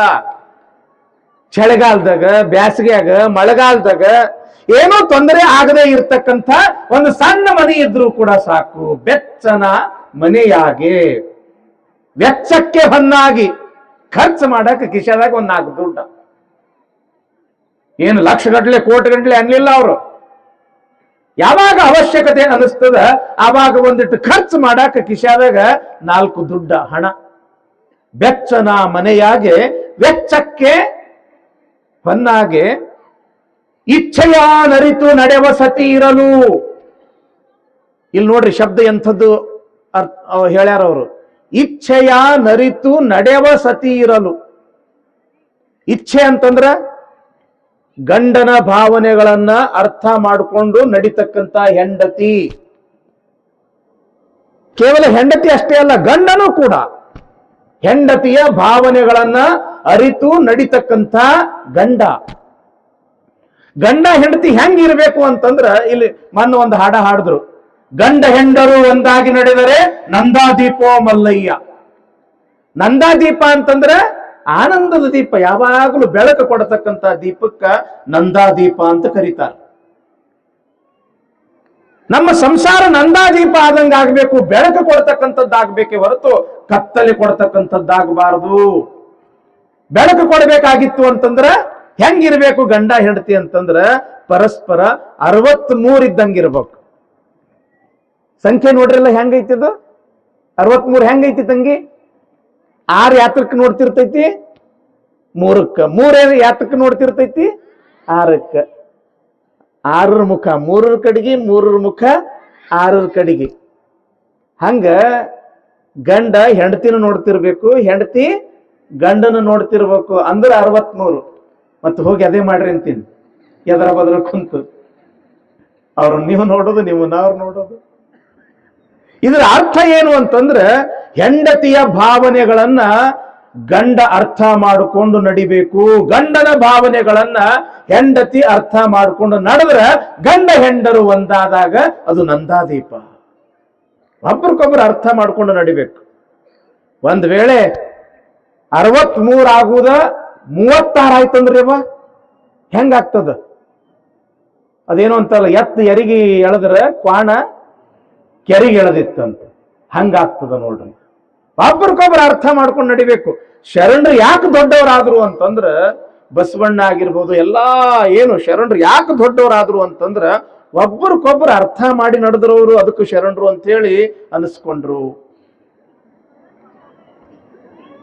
ದೇವರ ದಾಸಿಮಯ್ಯ ಎಂಬತಕ್ಕಂಥ ಒಬ್ಬ ಶರಣರ ಹೆಸರು ಕೇಳಿರಿ ತಂಗಿ, ಬಹಳ ದೊಡ್ಡವರು, ಬಹಳ ದೊಡ್ಡವರು. ಬಸವಣ್ಣನವ್ರಕ್ಕಿಂತ ಪೂರ್ವದಲ್ಲಿ ಬಾಳಿರತಕ್ಕಂಥ ಆದಿ ವಚನಕಾರ ಅಂತ ತಿಳ್ಕೊಂಡು ಪ್ರಸಿದ್ಧಿಯನ್ನ ಪಡೆದುಕೊಂಡವರು ದೇವರ ದಾಸಿಮಯ್ಯನವರು. ಎಂಥ ಶರಣರು ಅವರು!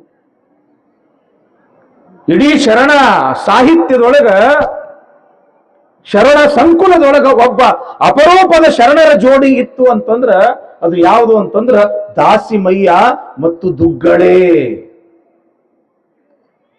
ಹೆಂಡತಿ ಬಹಳ ಅರಿವು ಇದ್ದಕ್ಕಿರ್ಬೇಕು, ಬಹಳ ತಿಳುವಳಿಕೆ ಇದ್ದಕ್ಕಿರ್ಬೇಕು, ಬಹಳ ಜ್ಞಾನ ಇದ್ದಕ್ಕಿರಬೇಕು. ಅಂದ್ರ ಆ ಸಂಸಾರ ಸಸಾರ ಆಗ್ತದ ತಂಗಿ. ಇವತ್ತು ಒಂದಿಷ್ಟು ಲೌಕಿಕದ ಬಗ್ಗೆ ಒಂದಿಷ್ಟು ಮಾತಾಡೋಣ. ಗಂಡ ಹೆಂಡತಿ ಈ ಪ್ರಪಂಚದ ಬಗ್ಗೆ ಒಂದಿಷ್ಟು ಇವತ್ತು ಪುರಾಣದೊಳಗೆ ಚಿಂತನೆ ಮಾಡೋಣ. ಹೆಂಗಿದ್ರು ನೀವು ಸುಖದಿಂದ ಇರ್ತೀರಿ, ಹೆಂಗಿದ್ರು ನಿಮ್ಮ ಮನೆ ಸ್ವರ್ಗ ಆಗ್ತದ ಅನ್ನೋದ್ರ ಬಗ್ಗೆ ಒಂದು 15-20 ನಿಮಿಷ ಚಿಂತನೆಯನ್ನು ಮಾಡೋಣ. ಲಕ್ಷ ಕೊಟ್ಟು ಕೇಳ್ತೀರಿ ತಂಗಿ? ಹುಡುಗರು ಮಾತಾಡಬಾರ್ದಪ್ಪ, ಸುಮ್ಮನೆ ಕುತ್ಕೋಬೇಕು. ಆ ಹುಡುಗರ ಕಡೆ ಒಬ್ಬರು ಲಕ್ಷ ಕೊಡ್ರಿ, ಯಾಕೋ ಸ್ವಲ್ಪ ಗಲಾಟೆ ಮಾಡತ್ತಾರ. ದೇವರ ದಾಸಿಮಯ್ಯ ದುಗ್ಗಳೆ ಎಲ್ಲರೂ ಸಹಿತ ಇರ್ಬೇಕಪ್ಪ. ಗಂಡ ಹೆಂಡತಿ ಹೆಂಗಿರ್ಬೇಕು ಅಂತಂದ್ರ ದಾಸಿಮಯ್ಯ ದುಗ್ಗಳೆ ಇದ್ದಂಗಿರ್ಬೇಕು, ದಾಸಿಮಯ್ಯ ದುಗ್ಗಳೆ ಇದ್ದಂಗಿರ್ಬೇಕು ಅಂತ ತಿಳ್ಕೊಂಡು ನಾಡೆಲ್ಲ ಮಾತಾಡ್ತಿದ್ರು. ಒಂದಿಷ್ಟು ಜನ ಯುವಕರು ಬಂದ್ರಂತ. ಯಾರ ಹತ್ರ? ದಾಸಿಮಯ್ಯನವ್ರ ಹತ್ರ. ಏನ್ರಿ ಶರಣರ, ಇಡೀ ಊರೆಲ್ಲ ನಾಡೆಲ್ಲ ಮಾತಾಡಕತ್ತದ, ನೀವು ಗಂಡ ಹೆಂಡತಿ ಬಹಳ ಚಲೋ ಅದಿರಂತ, ನಿಮ್ಮ ಮನಿನೇ ಸ್ವರ್ಗ ಆಗ್ಯದಂತ, ನಾವು ಕೂಡ ಮದುವೆ ಮಾಡ್ಕೋಬೇಕಂತ ಮಾಡೀವಿ, ಎಂಥವಳನ್ನ ಮಾಡ್ಕೊಂಡ್ರ ನಮ್ಮ ಮನೆಯೂ ಕೂಡ ಸ್ವರ್ಗ ಆಗ್ತದ ಅಂತ ಕೇಳಾಕಂತ ಒಂದಿಷ್ಟು 8-10 ಹುಡುಗರು ಬಂದ್ರಂತ ದೇವರ ದಾಸಿಮಯ್ಯನವ್ರ ಹತ್ರ. ಮಠ ಮಧ್ಯಾಹ್ನ ಅವಾಗ ಏನ್ ಮಾಡಾಕತ್ತಿದ್ರು ಇವ್ರು ಅಂತಂದ್ರ ನೇಗಿ ನೇಯಾಕತ್ತಿದ್ರು. ದಾಸಿಮಯ್ಯನವರು ನೇಗಿ ನೇಯಾಕತ್ತಿದ್ರು. ಸಾಕಷ್ಟು ಬೆಳಕದ, ಕತ್ತಲೆ ಅನ್ನೋದೇ ಇಲ್ಲ. ಅಂತ ಸಮಯದೊಳಗಂತಾರ, ದುಗ್ಗಡೆ ಕತ್ಲೆ ಆತು, ದಾರ ಕಾಣವಲ್ದು, ಒಂದಿಟ್ಟು ದೀಪ ತಗೊಂಡು ಬಾ. ಅಷ್ಟು ಅನ್ನೋದ ತಡ ದುಗ್ಗಳೆ ಬೆಳಗಿನಿಂದ ಹಿಂಗ ದೀಪ ಹಿಡ್ಕೊಂಡು ತಂದು ಮುಂದಿಟ್ಟಳಂತ. ಆತು ಮಧ್ಯಾಹ್ನ ಸಮಯ ಆಗೈತಿಪ್ಪ, ಮತ್ತ ನಾವು ಪ್ರಸಾದ ಸಮಯ ಆಗೈತಿ, ನೀವು ಒಂದಿಟ್ಟು ಪ್ರಸಾದ ಮಾಡಾಕ ಬರ್ರಿ ಅಂತ ತಿಳ್ಕೊಂಡು ಆ ಯುವಕರನ್ನ ಕರ್ಕೊಂಡು ಪ್ರಸಾದಕ್ಕೆ ಕುಂತರಂತ. ಯಾರು? ದೇವರ ದಾಸಿಮಯ್ಯನವರು. ಮಠ ಮಧ್ಯಾಹ್ನ ತಂಪಾಗಿರ್ತಕ್ಕಂಥ ಅಂಬಲಿ, ಪಟ್ಟಿಗೆ ತಂಪಾಗ್ಲಿ, ನೆತ್ತಿಗೆ ತಂಪಾಗ್ಲಿ ಅಂತ ತಿಳ್ಕೊಂಡು ದುಗ್ಗಳೆ ಎಲ್ಲರಿಗೂ ಕೂಡ ಆ ತಂಪಾಗಿರ್ತಕ್ಕಂಥ ಅಂಬಲಿ ನೀಡ್ತಾಳಂತ. ಅವಾಗ ಆ ಅಂಬಲಿ ಒಳಗೆ ಹಿಂಗ ಕೈ ಹಾಕ್ತಾರ ದಾಸಿಮಯ್ಯನವರು. ದುಗ್ಗಳೆ, ಎಷ್ಟು ಸುಡಾಕತ್ತದಲ್ಲ ಇದು ಅಂಬಲಿ, ಹಿಂಗ್ರೆ ಸುಡಾಕತ್ತದ್ರೆ ಅಂತ ತಿಳ್ಕೊಂಡು ಮುಂದೆ ಕುಂತ್ಕೊಂಡು ಹಿಂಗ ಆ ಸೆರಗು ತಗೊಂಡು ಹಿಂಗ ಗಾಳಿ ಹಾಕಕತ್ತಲಂತ. ಅವಾಗ ಯುವಕರು ಮುಟ್ಟಿ ನೋಡ್ತಾರ, ಅಂಬಲಿ ತಂಪದ. ಇವ್ರು ನೋಡಿದ್ರೆ ಬೆಚ್ಚಗೈತಿ ಅಂತ ತಿಳ್ಕೊಂಡು ದಾಸಿಮಾರ್ಯರು ಹೇಳ್ತಾರ.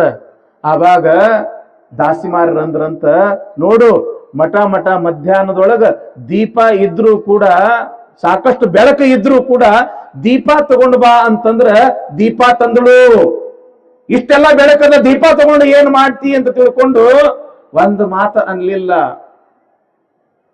ಈ ಅಂಬಲಿ ಇಷ್ಟು ತಂಪಿದ್ರು ಸಹಿತ ನಾ ಬೆಚ್ಚಗೈತಿ ಅಂತ ಹೇಳಂದೆ. ಅದು ಸಹಿತ ವಿಚಾರ ಮಾಡ್ಲಾರ್ದೇನೆ ಮುಂದೆ ಕುತ್ಕೊಂಡು ತನ್ನ ಸೆರಗಿನಿಂದ ಆ ಅಂಬಲಿ ತಂಪ ಆಗ್ಲಿ ಅಂತ ತಿಳ್ಕೊಂಡು ಏನು ಸೆರಗ ಹಾಕದಳಲ್ಲ, ಇಂಥ ಹೆಂಡತಿ ಸಿಕ್ಕರು ಮಾಡ್ಕೊಳ್ರಿ, ನಿಮ್ಮ ಮನೆ ಸ್ವರ್ಗ ಆಗ್ತದ, ನಿಮ್ಮ ಬಾಳ ಸ್ವರ್ಗ ಆಗ್ತದ. ಒಂದ್ ವೇಳೆ ನೀವ ಹಂಗಂದಿದ್ರ, ಮಠ ಮಧ್ಯಾಹ್ನದೊಳಗ ಸಾಕಷ್ಟು ಬೆಳಕಿನೊಳಗ ಕಟ್ಲೆ ಆಗೈತಿ ದೀಪ ತಗೊಂಡ್ ಬಾ ಅಂತಂತ ನೀವು ಕರೆದಿದ್ರ ಏನಂತಿದ್ಳು? ಇಂಥ ಮಠ ಮಧ್ಯಾಹ್ನದೊಳಗೆ ನಿಮ್ಗೆ ದಾರ ಕಾಣಲಾಗೈತಿ, ಒಂದಿಟ್ಟು ಕಣ್ಣಾಗ ಎಣ್ಣೆ ಬಿಟ್ಕೊಂಡು ನೋಡ್ರಿ ಅಂತಿದ್ದೊಳಗೆ. ಅಲ್ಲೇನು ಶುರು ಆತಿತ್ತು? ಜಗಳ ಶುರು ಆತಿತ್ತೇನಿಲ್ಲ. ಆದ್ರೂ ದುಗ್ಗಳ ಏನು ಅನ್ಲಿಲ್ಲ. ನಮ್ಮ ಪತಿದೇವರು ಹಿಂಗೆ ಹೇಳ್ಯಾರಂದ ಬಳಿಕ ಏನೋ ಒಂದು ಅರ್ಥ ಇದ್ದಂಗದ. ಇಟ್ಟು ಅಂಬ್ಲಿ ತಂಪಿದ್ರು ಸಹಿತ ಸುಡ್ತೈತಿ ಅಂತಾರಂದ ಬಳಿಕ ಇದ್ರ ಹಿನ್ನೆಲೆ ಒಳಗೆ ಏನೋ ಒಂದು ಅರ್ಥ ಇದ್ದಂಗದ ಅಂತ ತಿಳ್ಕೊಂಡು ಗಂಡನ ಭಾವನೆಗಳನ್ನ ಅರ್ಥ ಮಾಡಿಕೊಂಡ್ಳು ಅಂತ ತಿಳ್ಕೊಂಡು ಇವತ್ತು ದುಗ್ಗಳೆಯನ್ನ ನಾವೆಲ್ಲರೂ ಕೂಡ ನೆನೆಸ್ತೀವಿ. ತುಕಾರಾಮರ ಹೆಸರು ಯಾರು ಕೇಳಿಲ್ಲ ಹೇಳ್ರಪ್ಪ. ಬಹಳ ಬಡತನ, ಕಿತ್ತು ತಿನ್ನೋ ಬಡತನ. ಒಂದು ದಿವಸ ಹೆಂಡತಿ ಅಂತಾಳ, ನನ್ನ ಯಾಕಾರ ಮಾಡ್ಕೊಂಡ್ರಿ ನೀವು? ಎಲ್ಲಿ ಭಜನೆಗೆ ಕರೀತಾರ, ಜಾತ್ರೆಗೆ ಕರೀತಾರ, ಬರೀ ವಿಠಲ ಅಂತೇಳಿ ನೀವು ಭಜನೆ ಮಾಡ್ಕೊಂತ ಹೋಗ್ತೀರಿ. ಮನ್ಯಾಗ ಒಂದು ಕಾಳಿಲ್ಲ, ನಾನು ಉಪವಾಸ, ನಿಮ್ಮ ಮಗನೂ ಉಪವಾಸ. ಇವತ್ತು ದುಡ್ಕೊಂಡು ಏನಾರ ತಂದ್ರಿ ಅಂತಂದ್ರ ಇವತ್ತು ನಿಮ್ಮ ಮನೆಯಾಗ ಕರ್ಕೋತೀನಿ, ಇಲ್ಲ ಆದ್ರೆ ನಾವ ಮನೆ ಬಿಟ್ಟು ಹೋಗ್ತೀವಿ ಅಂತ ತಿಳ್ಕೊಂಡು ಹೆಂಡತಿ ಸಂತ ತುಕಾರಾಮರಿಗೆ ಬೈತಾಳ. ಇಲ್ಲ ಇವತ್ತೇನಾದ್ರೂ ತಂದೆ ತರ್ತೀನಿ ಅಂತ ತಿಳ್ಕೊಂಡು ದುಡಿಯಾಕಂತ ಹೋಗ್ತಾರ ಸಂತ ತುಕಾರಾಮರು. ಯಾರೋ ಒಂದಿಟ್ಟು ಜನ ನಮ್ಮ ಮನ್ಯಾಗ ಒಂದಿಟ್ಟು ಸತ್ಯನಾರಾಯಣ ವ್ರತ ಅದ, ಮನೆಗೆ ಬರ್ರಿ ಅಂತ ತಿಳ್ಕೊಂಡು ಮನೆಗೆ ಕರ್ಕೊಂಡು ಹೋಗ್ತಾರ. ಅಲ್ಲಿ ಭಜನೆ ಮಾಡ್ಕೊಂತ ಕೊಂಡಿರ್ತಾನ ಸಂತ ತುಕಾರಾಮ. ಯಾವಾಗ ಹೊತ್ತು ಮುಣುಗುತ್ತದ ಅವಾಗ ನೆನಪಾಗ್ತದ ಅವನಿಗೆ. ಮನ್ಯಾಗ ಕಾಳಿಲ್ಲ, ಕಡಿ ಇಲ್ಲ, ಏನಾದ್ರೂ ದುಡ್ಕೊಂಡು ತಗೊಂಡು ಬರ್ರಿ ಅಂತ ತಿಳ್ಕೊಂಡು ಹೆಂಡತಿ ಹೇಳಿದ್ದು ನೆನಪಾಗ್ತದ. ಟೈಮ್ ಮುಗಿದು ಹೋಗ್ಬಿಟ್ಟಿರ್ತೈತಿ, ಹೊತ್ತು ಮುಳುಗಾಕ ಬಂದಿರ್ತದ. ಮನಿ ಕಡೆಗೆ ಏನು ಮಾಡ್ಬೇಕು, ಏನು ಒಯ್ಬೇಕು ಅಂತ ತಿಳ್ಕೊಂಡು ವಿಚಾರ ಮಾಡ್ಕೊಂತ ಬರೋ ಟೈಮ್ದೊಳಗ ಹಾದ್ಯಾಗ ಒಂದು ಕಬ್ಬಿನ ತ್ವಾಟ, ಕಬ್ಬರ ಒಯ್ಬೇಕು ಒಂದು 4 ದಂಟ ಅಂತ ತಿಳ್ಕೊಂಡು ಆ ಹೊಲದ ಮಾಲಕನಿಗೆ ಹೇಳಿ ಒಂದು ಕಬ್ಬಿನ ಸೂಡು ಕಟ್ಕೊಂಡು ಹೆಗಲ ಮೇಲೆ ಹೊತ್ಕೊಂಡು ಮನೆಗೆ ಬರತಕ್ಕಂತ ಸಮಯದೊಳಗ ಇಂಥ ಸಣ್ಣ ಹುಡುಗರು ಯಜ್ಜ ಯಪ್ಪ ನನಗೂ ಒಂದಿಟ್ಟು ಕಬ್ಬು ಕೊಡು ಅಂತ ತಿಳ್ಕೊಂಡು ಇದ್ದಟ್ಟು ಕಬ್ಬು ಎಲ್ಲ ಕಸಗೊಳ್ತಾರ. ಈಟ ಒಂದು ಕಬ್ಬಿನ ದಂಟು ಬೆಳೀತದ. ಅಟ್ಟ ನನ್ನ ಹೆಂಡತಿಗೆ ಮಗನಿಗೆ ಕೊಡ್ಬೇಕು ಅಂತ ತಿಳ್ಕೊಂಡು ಮನೆಗೆ ಬರ್ತಾರ. ಕಣ್ಣು ಕೆಂಪಾಗ್ಬಿಟ್ಟಿರ್ತಾವ ಹೆಂಡತಿ. ಯಾಕ? ಏನೂ ತಂದಿಲ್ಲ. ಏನ್ ತಂದ್ರೇನ್ರಿ? ಇಲ್ಲ ಏನೂ ತರಕ್ ಆಗ್ಲಿಲ್ಲ. ಮತ್ ನಾ ಏನ್ ಹೇಳಿದ್ದೆ? ಇಲ್ಲ ಅಲ್ಲಿ ಭಜನೆಗೆ ಕರೆದ್ರು, ಅಲ್ಲಿ ನಾ ವಿಠಲ್ನ ಭಜನೆ ಮಾಡ್ಕೊಂತ ಕುಂತೆ. ಮತ್ತೇನು ತಂದ್ರಿ ನೀವು? ಈಗ ಇದೊಂದಿಟ್ಟು ಕಬ್ಬು ತಂದಿನಿ ಅಂತ ತಿಳ್ಕೊಂಡು ಆ ಕಬ್ಬಿನ ದಂಟ ಸಂತ ತುಕಾರಾಮರು ಹೆಂಡತಿ ಕೈಯಾಗ ಕೊಡ್ತಾರ. ಸಿಟ್ಟು ಬಂದಿತ್ತು, ಕಣ್ಣು ಕೆಂಪಾಗಿತ್ತು. ನೀ ಹೆಂಗರ ಬದುಕ್ತಿ, ನಾನು ನನ್ನ ಮಗ ಹೆಂಗ ಬದುಕಬೇಕು ಅಂತ ತಿಳ್ಕೊಂಡು ಅದೇ ಕಬ್ಬಿನ ದಂಟ ತಗೊಂಡು ಬೆನ್ನಾಗ ಒಂದು ಜೋರಾಗಿ ಹೊಡಿತಾಳ. 3 ತುಂಡಾಗ್ತದ ಅದು ಕಬ್ಬು. ಎಷ್ಟು ತುಂಡಾಗ್ತದ?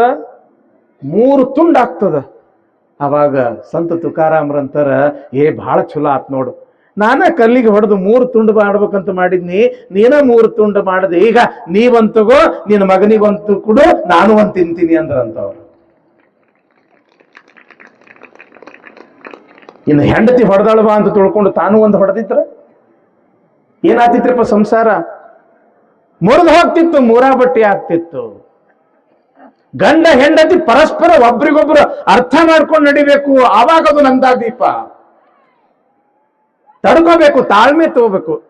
ಸಂಸಾರದೊಳಗೆ ಬೇಕಾಗಿರ್ತಕ್ಕಂಥದ್ದೇ ಸಹನೆ, ತಾಳ್ಮೆ. ಸಂಸ್ಕೃತದಲ್ಲಿ ಒಬ್ಬ ಮಹಾನ್ ಕವಿ ಆಗಿ ಹೋದ್ರು, ಮಾಘ ಅಂತ ಹೆಸರು ಕೇಳಿರ್ಬೇಕು ನೀವು. ಮಾಘ ಕವಿ ಅಂತ. ಒಳ್ಳೆ ದಾನಿಗಳು, ಶ್ರೀಮಂತರಿದ್ರು ಅವ್ರು, ಇಲ್ಲ ಅಂತಲ್ಲ. ಒಂದು ದಿವಸ ಮಧ್ಯಾಹ್ನದ ಸಮಯ ಪಾಪ ಒಬ್ಬ ಬಡವಿ ಆ ಮಾಘ ಕವಿಗಳ ಮನೆಗೆ ಬರ್ತಾಳ.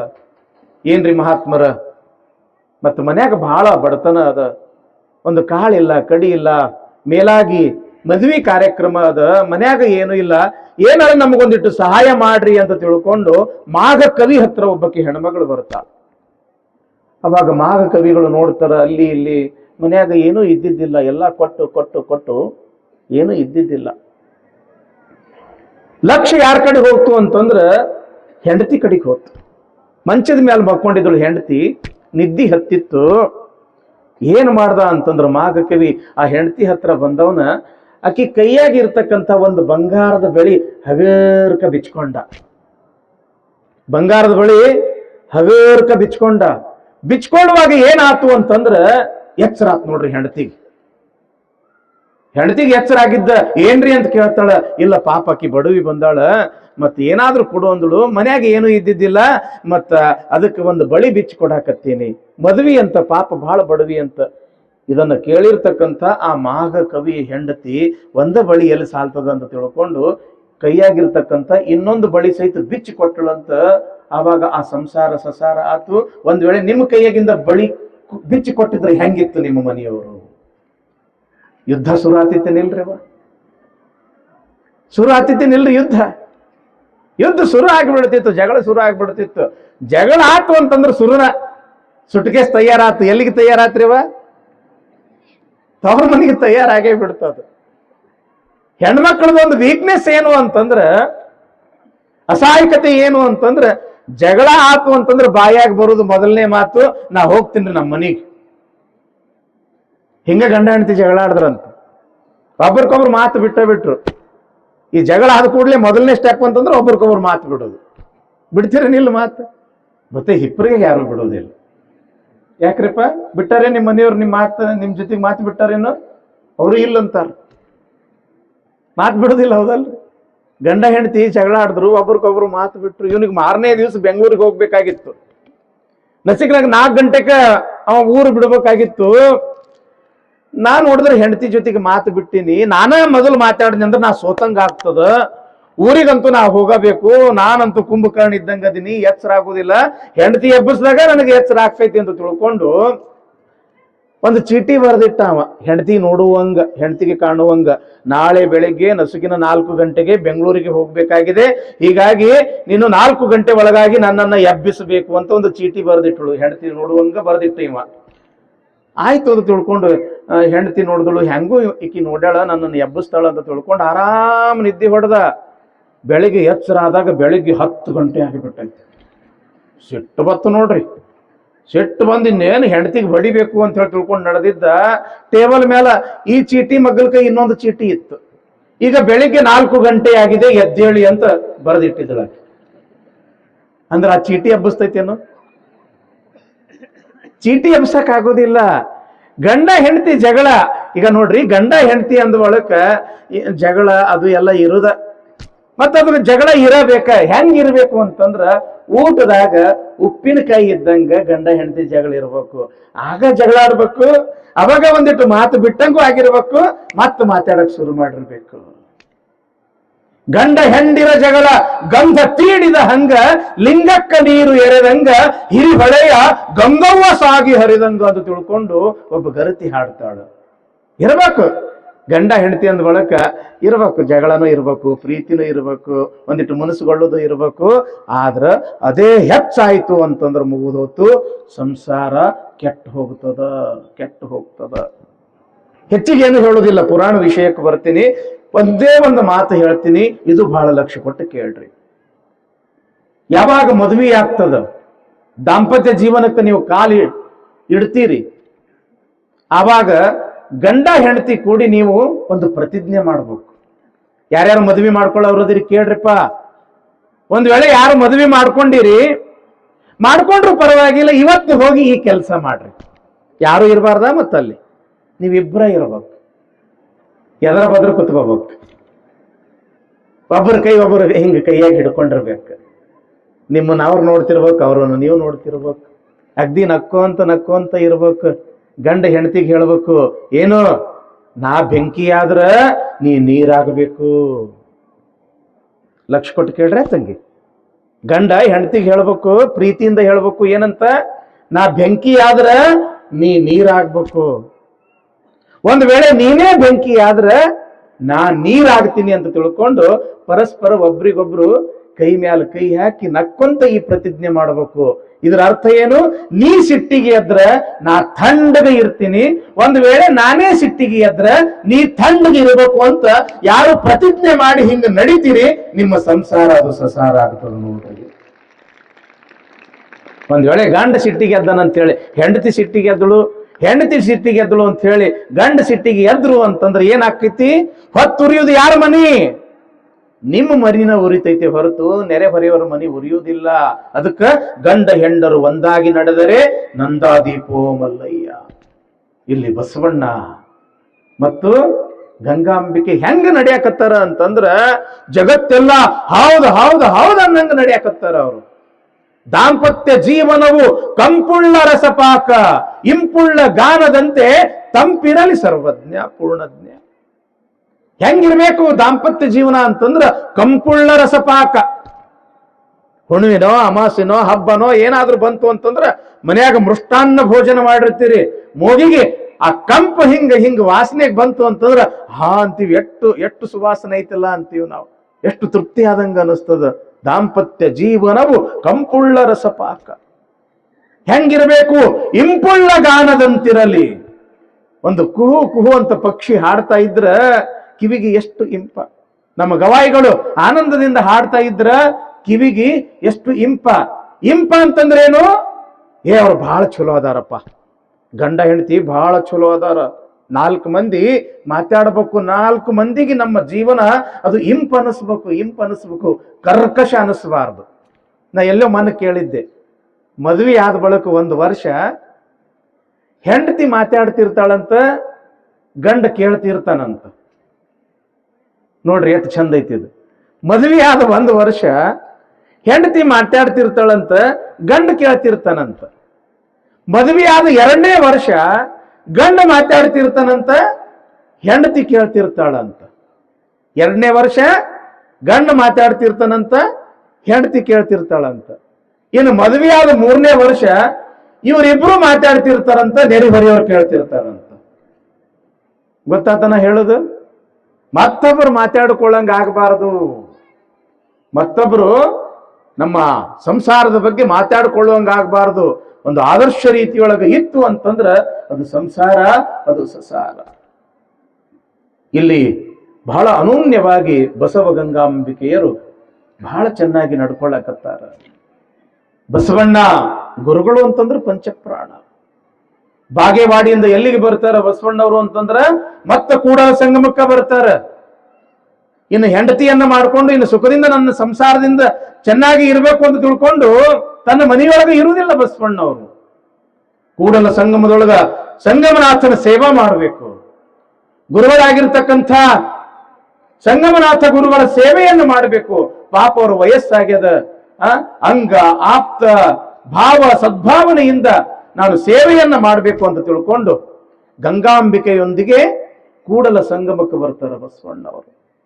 ಇನ್ನು ಬಸವಣ್ಣನೇ ಸಂಗಮಕ್ಕೆ ನಡೆದಾನ ಅಂತಂದ್ರ ನಾನರ ಇಲ್ಲಿ ಯಾಕೆ ಇರ್ಬೇಕು ಅಂತ ತಿಳ್ಕೊಂಡು ಅಕ್ಕಳಾಗಿರ್ತಕ್ಕಂಥ ಅಕ್ಕ ನಾಗಮ್ಮಳು ಕೂಡ ತನ್ನ ಗಂಡನಾಗಿರ್ತಕ್ಕಂಥ ಶಿವದೇವ ಆಗ್ತಾನೆ ಹುಟ್ಟಿರ್ತಕ್ಕಂಥ ಆ ಚೆನ್ನ ಬಸವಣ್ಣನನ್ನ ಕರೆದುಕೊಂಡು ಎಲ್ಲಿಗೆ ಬರ್ತಾರ ಅಂತಂದ್ರ ಕೂಡಲ ಸಂಗಮಕ್ಕೆ ಬರ್ತಾರೆ. ಇವರೆಲ್ಲ ಗುರುಗಳಂತಾರ, ಏನೋ ಬಸವಣ್ಣ ಮನಮನ ಮದುವೆ ಆಗ್ಯದ, ಹೆಂಡತಿ ಜೊತೆಗೆ ಆನಂದದಿಂದ ಅಲ್ಲೇ ಇರ್ಬೇಕನಿಲ್ಲೋ ಅಂತ ತಿಳ್ಕೊಂಡು ಯಾವಾಗ ಗುರುಗಳಂತಾರ, ಇಲ್ರಿಯಪ್ಪ, ಗುರು ಲಿಂಗ ಜಂಗಮ ಸೇವೆ ಅಂತಂದ್ರ ಅದು ನನ್ನ ಜೀವಾಳ. ಹೀಗಾಗಿ ನಿಮ್ಮ ಸೇವೆಯನ್ನ ಬಿಟ್ಟು ಕೂಡಲ ಸಂಗಮನಾಥನ ಪಾದವನ್ನ ಬಿಟ್ಟು ನಾನು ಇರಲಾರೆ ಅಂತ ತಿಳ್ಕೊಂಡು ಯಾವಾಗ ಬಸವಣ್ಣವರು ಬಂದ್ರು ಗುರುಗಳಿಗೂ ಕೂಡ ಬಹಳ ಸಂತೋಷ ಆಯ್ತು. ಹೀಗೆ ಗುರು ಸೇವೆಯನ್ನ ಮಾಡ್ತಾ ಇರತಕ್ಕಂತಹ ಸಮಯದೊಳಗ ಧರ್ಮ ಪತ್ನಿ ಆಗಿರ್ತಕ್ಕಂಥ ಗಂಗಾಂಬಿಕೆ ಅವರು ಕೂಡ ಗಂಡ ಮಾಡ್ತಾ ಇರ್ತಕ್ಕಂಥ ಸೇವೆಯೊಳಗ ತಾನು ಕೂಡ ಭಾಗಿಯಾಗಿ ಇರ್ತಕ್ಕಂಥ ಸಮಯದೊಳಗ ಗಂಗಾಂಬಿಕೆಯ ಕಿವಿಗೆ ಒಂದು ಬರ ಸಿಡಿಲಿನಂತೆ ಒಂದು ವಾರ್ತೆಯನ್ನ ಬರ್ತದೆ. ಅದು ಏನು ಅಂತಂದ್ರ ತನ್ನ ತಂದೆಯಾಗಿರ್ತಕ್ಕಂಥ ಬಲದೇವ ಮಂತ್ರಿ ಲಿಂಗೈಕ್ಯನಾದ, ತೀರಿ ಹೋದ ಎಂತಕ್ಕಂಥ ಸುದ್ದಿ. ಬಹಳ ದುಃಖ ಆಗ್ತದ ಗಂಗಾಂಬಿಕೆಗೆ. ಯಾಕ? ತಾನು ಚಿಕ್ಕವಳಿದ್ದಿರ್ತಕ್ಕಂಥ ಸಮಯದೊಳಗ ತಾಯಿ ತೀರಿ ಹೋಗಿರ್ತಾಳ. ಆ ತಾಯಿಯ ಪ್ರೀತಿ ಕೊರತೆ ಆಗಬಾರ್ದು ಅನ್ನೋ ದೃಷ್ಟಿಯಿಂದ ತನ್ನ ತಂದೆನೇ ಬಹಳ ಪ್ರೀತಿ ವಾತ್ಸಲ್ಯದಿಂದ ತನ್ನನ್ನ ಸಾಕಿ ಸಲುಹಿರ್ತಾನೆ. ಯಾರು? ಬಲದೇವ ಮಂತ್ರಿ. ತಂದೆ ಅನ್ನೋದೊಂದು ಬಹಳ ದೊಡ್ಡ ಆಸ್ತಿ, ತನ್ನ ಪಾಲಿನ ಸರ್ವಸ್ವ ಅದು. ನಾವ್ ಯಾವಾಗಲೂ ಕೂಡ ತಾಯಿನ ಬಹಳ ನಾವು ನೆನೆಸ್ತೀವಿ. ಯಾಕ್ರಪ್ಪ? ತಾಯಿನ ಬಹಳ ನೆನೆಸ್ತೀವಿ. ಹಾಗಾದ್ರೆ ತಂದೆ ಕಡಿಮೆ ಏನು? ತಾಯಿ, ಈ ಮಾತು ಬಹಳ ಲಕ್ಷ್ಯ ಕೊಟ್ಟು ಕೇಳ್ರಪ್ಪ. ತಾಯಿ ಮನೆಯ ಗೌರವವಾದರೆ ತಂದೆ ಮನೆಯ ಅಸ್ತಿತ್ವ. ಏನ್ರಿಪ್ಪ? ತಂದೆ ಮನೆಯ ಅಸ್ತಿತ್ವ. ತಾಯಿ ಬಳಿ ಅಶ್ರುಧಾರೆ ಇದ್ದರೆ ತಂದೆ ಬಳಿ ಸಂಯಮ. ಅವು ಏನು ಮಾಡ್ತಾಳ? ದುಃಖ ಆಯ್ತು ಅಂತಂದ್ರೆ ಅತ್ತು ಮನಸ್ಸು ಹಗರ ಮಾಡ್ಕೊಂಡ್ ಬಿಡ್ತಾಳ. ಆದ್ರೆ ತಂದೆ ದುಃಖ ಬಂದ್ರೆ ಅಳುವುದಿಲ್ಲ, ಅವ ತಡ್ಕೋತಾನ. ಯಾಕ? ನಾನು ಅಳ್ಕೊಂತ ಕೂತೆ ಅಂತಂದ್ರ ನನ್ನ ಹೆಂಡತಿ ಅಧೈರ್ಯ ಆಗ್ತಾಳ, ನನ್ನ ಮಕ್ಕಳು ಅಧೈರ್ಯ ಆಗ್ತಾರ ಅಂತ ತಿಳ್ಕೊಂಡು ಎಷ್ಟೇ ಕಷ್ಟ ಬಂದ್ರು ಸಹಿತ ಒಳಗ ನುಂಗವ ಯಾರು? ತಂದೆ. ಅಪ್ಪ ನುಂಗುತ್ತಾನ, ಆದ್ರ ಅವ್ವ ಅತ್ತು ಮನಸ್ಸು ಹಗರು ಮಾಡ್ಕೊಳ್ತಾಳ. ಅದಕ್ಕ ತಾಯಿ ಬಳಿ ಅಶ್ರುಧಾರೆ ಇದ್ದರೆ ತಂದೆ ಬಳಿ ಸಂಯಮ. 3 ಹೊತ್ತಿನ ಭೋಜನ ತಾಯಿ ತಯಾರ ಮಾಡಿದರೆ ಜೀವನವಿಡಿಯ ಭೋಜನದ ವ್ಯವಸ್ಥೆಯನ್ನು ಮಾಡ್ತಕ್ಕಂಥವ್ರು ಯಾರು? ತಂದೆ. ಸಾಯು ತನಕ ಏನು ಕಣ್ಣಾಗ ಎಣ್ಣೆ ಬಿಟ್ಟುಕೊಂಡು ಹಗಲು ರಾತ್ರಿ ಕೂಡ ದುಡಿಯುವುದು. ನನ್ನ ಹೆಂಡತಿಗೆ ಕೊರತೆ ಆಗ್ಬಾರ್ದು, ನನ್ನ ಮಕ್ಕಳಿಗೆ ಕೊರತೆ ಆಗ್ಬಾರ್ದು, ಮುಂದಿನ ಭವಿಷ್ಯದೊಳಗೆ ನನ್ನ ಮಕ್ಕಳು ಸುಖದಿಂದ ಇರಬೇಕು ಅಂತ ತಿಳ್ಕೊಂಡು ಹಗಲು ರಾತ್ರಿ ದುಡಿತಕ್ಕಂಥವನೇ ತಂದೆ. ಹೀಗಾಗಿ 3 ಸಮಯದ ಭೋಜನ ತಾಯಿ ತಯಾರು ಮಾಡಿದರೆ ಜೀವನವಿಡಿಯ ಭೋಜನದ ವ್ಯವಸ್ಥೆ ತಯಾರ ಮಾಡ್ತಕ್ಕಂಥವನು ತಂದೆ. ಸಣ್ಣ ಪುಟ್ಟ ಸಂಕಟಗಳಿಗೆ ತಾಯಿ ನೆನಪಾದರೆ ದೊಡ್ಡ ದೊಡ್ಡ ಆಘಾತಗಳು ಬಂದಾಗ ತಂದೆಯೇ ನಮಗೆ ನೆನಪಾಗ್ತಕ್ಕಂಥವನು. ಒಂದೇ ಮಾತು ಹೇಳಬೇಕು ಅಂತಂದ್ರೆ ತಂದೆ ಎಂಬತಕ್ಕಂಥವನು ಒಂದು ದೊಡ್ಡ ವಿಶಾಲವಾಗಿರ್ತಕ್ಕಂಥ ವಟವೃಕ್ಷ. ಆ ವಟವೃಕ್ಷದ ಆಶ್ರಯದೊಳಗ ಇಡೀ ಕುಟುಂಬ ಇರ್ತದ. ಹೀಗಾಗಿ ಜೀವನದೊಳಗ ತಂದೆ ಅನ್ನೋನು ಬಹಳ ಮುಖ್ಯ. ಇವತ್ತು ಬೆಳಿಗ್ಗೆ ಒಂದು ಅಜ್ಜಿ ಬಂದಿದ್ದಳು ಮಠಕ್ಕೆ. ನಾವು ನಮ್ಮ ಭಕ್ತರಾಗಿರ್ತಕ್ಕಂಥ ತೋಳ್ನೂರಿ ಅವರ ಮನೆಯನ್ನ, ಅಶೋಕ್ ತೋಳ್ನೂರ್ ಅವ್ರ ಮನೆಗೆ ಆ ಒಂದು ಪಾದಪೂಜೆಯನ್ನು ಮುಗಿಸ್ಕೊಂಡು ಮಠಕ್ಕೆ ಬರೋದಕ್ಕೆ ಒಂದು ಅಜ್ಜಿ ಬಂದಿದ್ದಳು, ಹಣ್ಣಾದ ಮುದುಕಿ. ಇಬ್ಬರಿಗೂ 500 ರೂಪಾಯಿ ಕಾಣಿಕೆ ಕೊಟ್ಟು ಶಾಲು ಮಾಲೆ ಹಾಕಿ ಸತ್ಕಾರ ಮಾಡಿ ನಮಸ್ಕಾರ ಮಾಡಿದಳು. ಅಕ್ಕಿ ಒಂದು ಮಾತು ಅಂದಳು, ಯಪ್ಪ ನನಗೆ ಒಬ್ಬಳೇ ಮಗಳು, ಆ ಕೂಸು ಇನ್ನೂ ಸಣ್ಣದಿತ್ತು, ನಮ್ಮ ಮನೆಯವ್ರು ತೀರ್ಕೊಂಡ್ರು. ಅಲ್ಲಿ ತನಕ ಏನೇನೋ ಕಷ್ಟಪಟ್ಟು ದುಡಿದು ಆ ಮಗಳನ್ನ ನಾನು ದೊಡ್ಡವಳನ್ನಾಗಿ ಮಾಡಿದೆ. ಇವೆರಡು ಮಕ್ಕಳದವಲ್ಲ, ಆ ಮಕ್ಕಳೇ ಅಂತ ತಿಳ್ಕೊಂಡು ನಮಗೆ ತೋರ್ಸಾಕತ್ತಿದ್ದಲ್ಲ ಆ ಅಜ್ಜಿ. ಆದ್ರ ಆ ಅಜ್ಜಿ ಕಣ್ಣಾಗ ಎಷ್ಟು ಆ ಕಣ್ಣ ನೀರು ಹಂಗೆ ಉಕ್ಕಕತ್ತಿದ್ದು. ಹಂಗ ಆ ಕಣ್ಣೀರು ನಮಗೆ ಹೇಳಾಕತ್ತಿತ್ತು, ಪಾಪ ಗಂಡ ಇಲ್ಲದೆ ಇರ್ತಕ್ಕಂಥ ಪಾಪ ಈ ತಾಯಿಯ ಬಾಳ್ವೆ ಎಷ್ಟು ಕಷ್ಟದಿಂದ ಈಕೆ ಕಳೆದಿರಬಹುದು ಅಂತ ತಿಳ್ಕೊಂಡು. ಮನ್ಯಾಗ ಗಂಡ ಹೆಂಗರ ಇರ್ಲಿ, ಗಂಡ ಅದಾನ ಅನ್ನೋ ಒಂದು ಮಾತು ಬೇರೆ ಇರ್ತದ. ಮಕ್ಕಳಿಗೆ ನಮ್ಮ ಅಪ್ಪ ಅದಾನ ಅನ್ನೋದೊಂದು ಮಾತೇ ಬೇರೆ. ಆದ್ರ ಅಪ್ಪ ಇಲ್ಲ ಅಂತಂದ್ರ ಪಾಪ ಆ ಮಕ್ಕಳಿಗೆ ಎಷ್ಟು ಕಷ್ಟ ಆಗ್ತದ. ಜಾತ್ರೆ ಬಂತು ಅಂತಂದ್ರ ಬೇರೆ ತಂದೆಗಳು ತಮ್ಮ ಮಕ್ಕಳಿಗೆ ಆಟದ ಸಾಮಾನ ಅದು ಇದು ಕೊಡ್ಸೋದು ನೋಡಿ ನಮಗೂ ಯಾಕೆ ಅಪ್ಪ ಇಲ್ಲ ಅಂತ ತಿಳ್ಕೊಂಡು ಅಳ್ತಿರ್ತಾವ. ಅವು ಸಾಲಿಗೆ ಫೀಸ್ ಕಟ್ಟಕ್ ಆಗ್ಲಿಲ್ಲ ಅಂತಂದ್ರೆ ನಮಗೂ ಅಪ್ಪ ಇದ್ರೆ ಎಷ್ಟು ಚಂದ ಇರ್ತಿತ್ತಲ್ಲ. ಯಾವಾಗ ದುಡಿಯುವ ವಯಸ್ಸಿಗೆ ಬರ್ತಾರೆ, ಒಂದಿಷ್ಟು ರೊಕ್ಕ ರೂಪಾಯಿ ಡೊನೇಷನ್ ಕೊಡ್ತಕ್ಕಂಥ ಒಂದು ಉದ್ಯೋಗಕ್ಕೆ ಹತ್ತತಕ್ಕಂಥ ಪ್ರಸಂಗ ಬಂದಾಗೂ ಕೂಡ ನಮ್ಮ ಅಪ್ಪ ಇದ್ರೆ ನಮಗೆ ಇಟ್ಟು ಕಷ್ಟ ಆಗ್ತಿದ್ದಿಲ್ಲ ಅಂತ ತಿಳ್ಕೊಂಡು ಆ ಮಕ್ಕಳು ನೆನೆಸ್ಕೊಳ್ತಾವ. ಯಾಕ? ಅಪ್ಪ ಅನ್ನೋದು ಆ ಮನಿ ಮೇಟಿ ಇದ್ದಂಗ. ಅದು ಅಪ್ಪ ಹೋದ ಅಂತಂದ್ರೆ ಕೈಕಾಲ ಆಡುವುದಿಲ್ಲ. ಯಾಕ? ಅದೊಂದು ದೊಡ್ಡ ಆಸ್ತಿ ಇರ್ತದ ಅಪ್ಪ ಅನ್ನೋದು. ಯಾವಾಗ ಇಲ್ಲಿ ತನ್ನ ಅಪ್ಪ ತೀರ್ಕೊಂಡ ಎಂತಕ್ಕಂಥದ್ದು ಗಂಗಾಂಬಿಕೆಗೆ ಗೊತ್ತಾತೋ, ಮುಗಿಲ ತಲೆ ಮ್ಯಾಲ ಕಡ್ಕೊಂಡು ಬಿದ್ದಂಗಾತು. ದುಃಖ ಮಾಡ್ತಾಳ. ಬಸವಣ್ಣವರು ಸಮಾಧಾನ ಮಾಡ್ತಾರ, ಹೋಗಿ ಅಂತ್ಯ ಸಂಸ್ಕಾರ ಮಾಡ್ಕೊಂಡು ಬರ್ತಾರ. ಮಂದಿ ಎಲ್ಲರೂ ಕೂಡಿ ಗಂಗಾಂಬಿಕೆಗೆ ಸಮಾಧಾನ ಹೇಳ್ತಾರ. ಯಾಕೆ? ಅದೊಂದು ಪದ್ಧತಿ ತಂಗಿ. ಅಪ್ಪ ಇದ್ದಿದ್ದಲ್ಲ ಅಂದ್ರೆ ಏನಾತವ, ನಾವೆಲ್ಲ ಇರ್ತೀವಿ, ನಿನಗೆ ಚೆನ್ನಾಗಿ ನೋಡ್ಕೊಳ್ತೀವಿ, ನೀ ದುಃಖ ಮಾಡಬೇಡವಾ ಅಂತ ತಿಳ್ಕೊಂಡು ಸಮಾಧಾನ ಹೇಳಿದ್ರೆ ಎಷ್ಟೋ ಧೈರ್ಯ ಬರ್ತದ ಪಾಪ ಅವರಿಗೆ. ಹೌದಲ್ರಿ ಬಾ? ಹಿಂಗ ಕೆಲವೊಂದು ದಿವಸಗಳು ಕಳೆದ ನಂತರ ಮಂಗಳ ವೇಳೆಯಲ್ಲಿ ಇರತಕ್ಕಂಥ ರಾಜ ಬಿಜ್ಜಳ ವಿಚಾರ ಮಾಡಕತ್ತನ. ಅತ್ಯಂತ ಭರವಸೆಯ ಪ್ರಧಾನಿಯಾಗಿರ್ತಕ್ಕಂಥ ನನ್ನ ಬಲದೇವ ಮಂತ್ರಿ ತೀರಿ ಹೋದ. ಬಲದೇವ ಮಂತ್ರಿ ಅಂತಂದ್ರೆ ನನಗೆ ಎಡಗೈಯಾಗಿ ಬಲಗೈಯಾಗಿ ಇಡೀ ರಾಜ್ಯದ ಕಾರಭಾರವನ್ನು ನೋಡಿಕೊಂಡು ಹೋಗ್ತಿದ್ದ. ಹಣಕಾಸಿನ ಎಲ್ಲಾ ವ್ಯವಹಾರಗಳನ್ನು ಆತನೇ ನೋಡ್ತಿದ್ದ ಬಲದೇವ ಮಂತ್ರಿ. ಇವತ್ತು ಬಲದೇವ ಮಂತ್ರಿ ತೀರಿ ಹೋಗ್ಯಾನಂದ ಬಳಿಕ ಆ ಸ್ಥಾನವನ್ನು ತುಂಬವರು ಯಾರು? ಅಪಾರವಾಗಿರ್ತಕ್ಕಂಥ ಹಣಕಾಸಿನ ಲೆಕ್ಕ ಪತ್ರವನ್ನು ನೋಡ್ಕೊಳ್ಳೋರು ಯಾರು?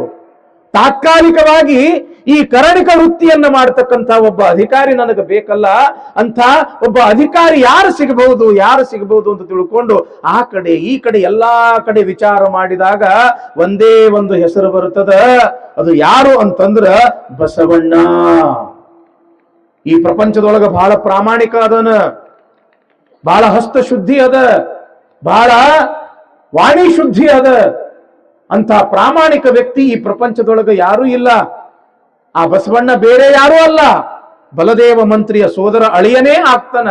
ಅದಕ್ಕ ಆತ ಬಂದು ಇಲ್ಲಿ ಕರಣಿಕ ವೃತ್ತಿಯನ್ನ ಮಾಡಿದ್ರ, ಹಣಕಾಸಿನ ಜವಾಬ್ದಾರಿಯನ್ನ ತೆಗೆದುಕೊಂಡ್ರ ಬಹಳ ಚಲೋ ಆಗ್ತದ ಅಂತ ತಿಳ್ಕೊಂಡು ಎಲ್ಲಾ ಕಡೆಯಿಂದ ಅಭಿಪ್ರಾಯ ಬಂದಾಗ ಆ ಮಂಗಳವೇಡೆಯ ರಾಜನಾಗಿರ್ತಕ್ಕಂಥ ಬಿಜ್ಜಳ ಮಹಾರಾಜ ಆಗಿಂದಾಗ್ಲೇ ಒಂದಿಬ್ಬರು ಅಧಿಕಾರಿಗಳನ್ನ ಸೇವಕರನ್ನ ಕರೆಸಿ ಹಿಂಗ ಕೂಡಲ ಸಂಗಮದೊಳಗ ಬಲದೇವ ಮಂತ್ರಿಯ ಅಳಿಯನಾಗಿರ್ತಕ್ಕಂಥ ಬಸವಣ್ಣನವರು ಇರ್ತಾರ.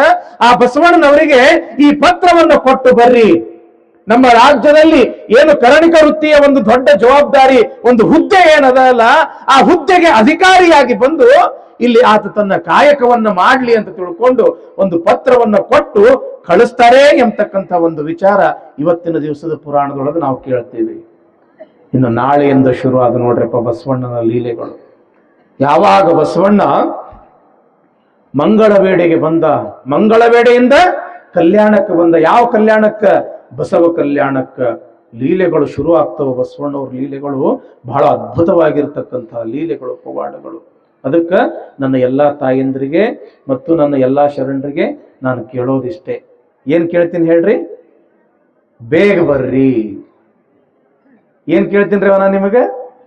ರೊಕ್ಕ ರೂಪಾಯಿ ಎಲ್ಲ, ಬಂಗಾರ ಬೆಳ್ಳಿ ಎಲ್ಲ ಕೇಳುವುದೇನು? ಬೇಗ ಬರ್ರಿ. ಬೇಗ ಬಂದ್ರಿ ಅಂತಂದ್ರೆ ಚಂದ ಅವ್ರ 4 ಹಾಡುಗಳನ್ನ ಕೇಳಕ್ ಅವಕಾಶ ಸಿಗ್ತದೆ. ನನ್ನ ಜೊತೆಗೆ ಎಲ್ಲರೂ ಕೂಡ ಜಯಗುರು ಜಯಗುರು ಬಸವಣ್ಣ ಅಂತ ಪ್ರಾರ್ಥನೆಯನ್ನ ಮಾಡಕ್ ಸಿಗ್ತದ. ಅದಕ್ಕೆ ಬರ್ಬರ್ತಾ ನೋಡ್ರಿ, ನಮ್ಮ ಅವ್ದೇವ್ರು ಅಟ್ಟು ದೂರ ಕುಂತ ಸಂಖ್ಯೆ ಎಷ್ಟು, ನಮ್ಮ ಅವ್ವರ ಸಂಖ್ಯೆ, ತಾಯಂದ್ರ ಸಂಖ್ಯೆ ಇವತ್ತು ಎಷ್ಟು ದೊಡ್ಡ ಪ್ರಮಾಣದೊಳಗದ. ನಮ್ಮ ಶರಣರ ಸಂಖ್ಯೆನೂ ಕೂಡ ಬಹಳ ಅದ. ಒಂದಿಟ್ಟು ಬಹಳ ದೂರ ಅಲ್ಲಿ ನಿಂತು ಕೇಳ್ತಾರ. ಯಾಕ್ರಿ ಅಂತ ಕೇಳ್ದೆ. ಇಲ್ರಿ ಅಪ್ಪ ಅವ್ರ, ಇಲ್ಲ ಯಾಕಾರ ದೂರ ನಿಂದಿರ್ತೀರಿ ಕೇಳ್ದೆ ನಾನು. ಇಲ್ರಿ ಅಪ್ಪರ ನಿಮ್ಗೆ ಹೇಳಬಾರ್ದ್ರಿ. ಇಲ್ಲ ಹೇಳೋ, ಯಾಕೆ ದೂರ ನಿಂದಿರ್ತೀರಿ? ಇಲ್ರಿ ಅಪ್ಪಾರ, ಒಂದಿಟ್ಟು ತಂಬಾಕ ಗಿಂಬಾಕ ಹಾಕೊಂಡಿರ್ತೀವ್ರಿ, ಅಲ್ಲಿ ಉಗುಳಬಾರ್ದು ಅಂತ ತಿಳ್ಕೊಂಡು ಇಲ್ಲೇ ದೂರ ನಿಂತು ಉಗುಳ್ಕೊಂತ ಇಲ್ಲೇ ಕೂತಿರ್ತೀವಿ, ಇಲ್ಲೇ ನಿಂತಿರ್ತೀವಿ ಅಂತ. ಯಪ್ಪ ಬಸವ ಪುರಾಣದಾಗ ಒಂದು ತಾಸರ ಅದು ಬಾಯಾಗಿಂದು ತೆಗೆದು ಏನ್ರಿ ಸ್ವಚ್ಛ ಬಾಯಿ ತೊಳ್ಕೊಂಡು ಬಂದು ಇಲ್ಲಿ ನಿಚ್ಚಳಾಗಿ ಬಸವ ಪುರಾಣ ಕೇಳಿದ್ರ ಬಸವಣ್ಣನ ಕೃಪಾ ಆಯ್ತು ಅಂತಂದ್ರೆ ಸಾಕ್ರಪ್ಪ, ನಿಮ್ಮ ಜನ್ಮ ಧನ್ಯ ಉದ್ಧಾರ ಆಗಿಬಿಡುತ್ತದೆ. ಅದಕ್ಕೆ ನಾಳೆಯಿಂದ ನಮ್ಮ ಎಲ್ಲ ಕಾರ್ಯಕರ್ತರು ಕೂಡ ಏನು ಅಲ್ಲಿ ಇನ್ನೊಂದಿಷ್ಟು ಏನು ಒಂದು ಕುರ್ಚಿಗಳು ಉಳ್ದವ್ರಪ್ಪ, ಆ ಕುರ್ಚಿನೂ ಇಲ್ಲೇ ಹಾಕಿಬಿಡ್ರಿ. ಬ್ಯಾಡ ಅಂತೀರಪ್ಪ, ಕೆಳಗ ಕೂತ್ಕೊಳ್ಳಿ ಅಂತೀರಿ. ಅಪ್ಪವ್ರ ಅನ್ನಕತ್ತಾರ ಕುರ್ಚಿ ಯಾಕೆ ತಂದೀವಿ ಅಂತಂದ್ರಿ, ವಯಸ್ಸಾದ ಮಂದಿ ಭಾಳ ಅದಾರ್ರಿ ಅಪ್ಪವ್ರ, ಅವರು ಸ್ವಲ್ಪ ಕುರ್ಚಿ ಮೇಲೆ ಕುಂತ್ರ ಅವ್ರಿಗೆ ಕಾಲು ನೋಸೋದಿಲ್ಲ, ಅದ್ರ ಸಲುವಾಗಿ ಕುರ್ಚಿ ತಂದೀವ್ರಿ ಅಂತ ಹೇಳಂತಾರ. ಅದಕ್ಕೆ ಯಾರ್ಯಾರಿಗೆ ಕಾಲು ನೋವು ಅದಾವ ಏನ್ರಪ್ಪ, ನೀವು ಕುರ್ಚಿ ಮೇಲೆ ಕುಂತು ಬಸವ ಪುರಾಣ ಕೇಳಕ್ಕೆ ಏನೂ ಅಡ್ಡಿಲ್ಲ. ಒಂದೇ ಒಂದು ಮಾತು, ಆದಷ್ಟು ನಾಳೆಯಿಂದ ಬೇಗ ಬರ್ರಿ.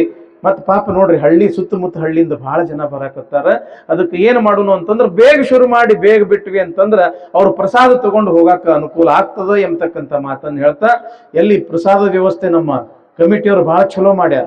ಇಲ್ಲಿ ನಮ್ಮ ತಾಯಂದರಿಗೆ ವ್ಯವಸ್ಥೆ ಮಾಡಿದಾರ, ಅಲ್ಲಿ ಮುಂದೆ ನಮ್ಮ ಶರಣ ಬಳಗಕ್ಕ ವ್ಯವಸ್ಥೆಯನ್ನು ಮಾಡಿದಾರ. ಒಂದು ತುತ್ತು ಅನ್ನವೂ ಕೂಡ ಕೆಳಗೆ ಚೆಲ್ಲಲಾರ್ದಂಗ ಇದು ಬಸವಣ್ಣನ ಪ್ರಸಾದ, ಸಂಗಮನಾಥನ ಪ್ರಸಾದ, ಖಂಡೇಶನ ಪ್ರಸಾದ ಅಂತ ತಿಳ್ಕೊಂಡು ಶಿವಶಿವ ಶಿವಶಿವ ಬಸವ ಅನ್ಕೊಂತ ನೀವು ಪ್ರಸಾದ ಮಾಡ್ರಿ, ಯಾರು ಪ್ರಸಾದ ಕೆಡಿಸ್ಬೇಡ್ರಿ ಎಂಬತಕ್ಕಂಥ ಮಾತನ್ನು ಹೇಳ್ತಾ, ಮತ್ತ ಇನ್ನು ಮುಂದೆ ಲಕ್ಷ ದೀಪೋತ್ಸವ ಸಮೀಪ ಬಂತು ಏನ್ರಿವ. ಆ ನಂತರ ಮತ್ತು ಸಾಮೂಹಿಕ ಮದುವೆನೂ ಕೂಡ ಆದಷ್ಟು ಸಮೀಪ ಬಂತು.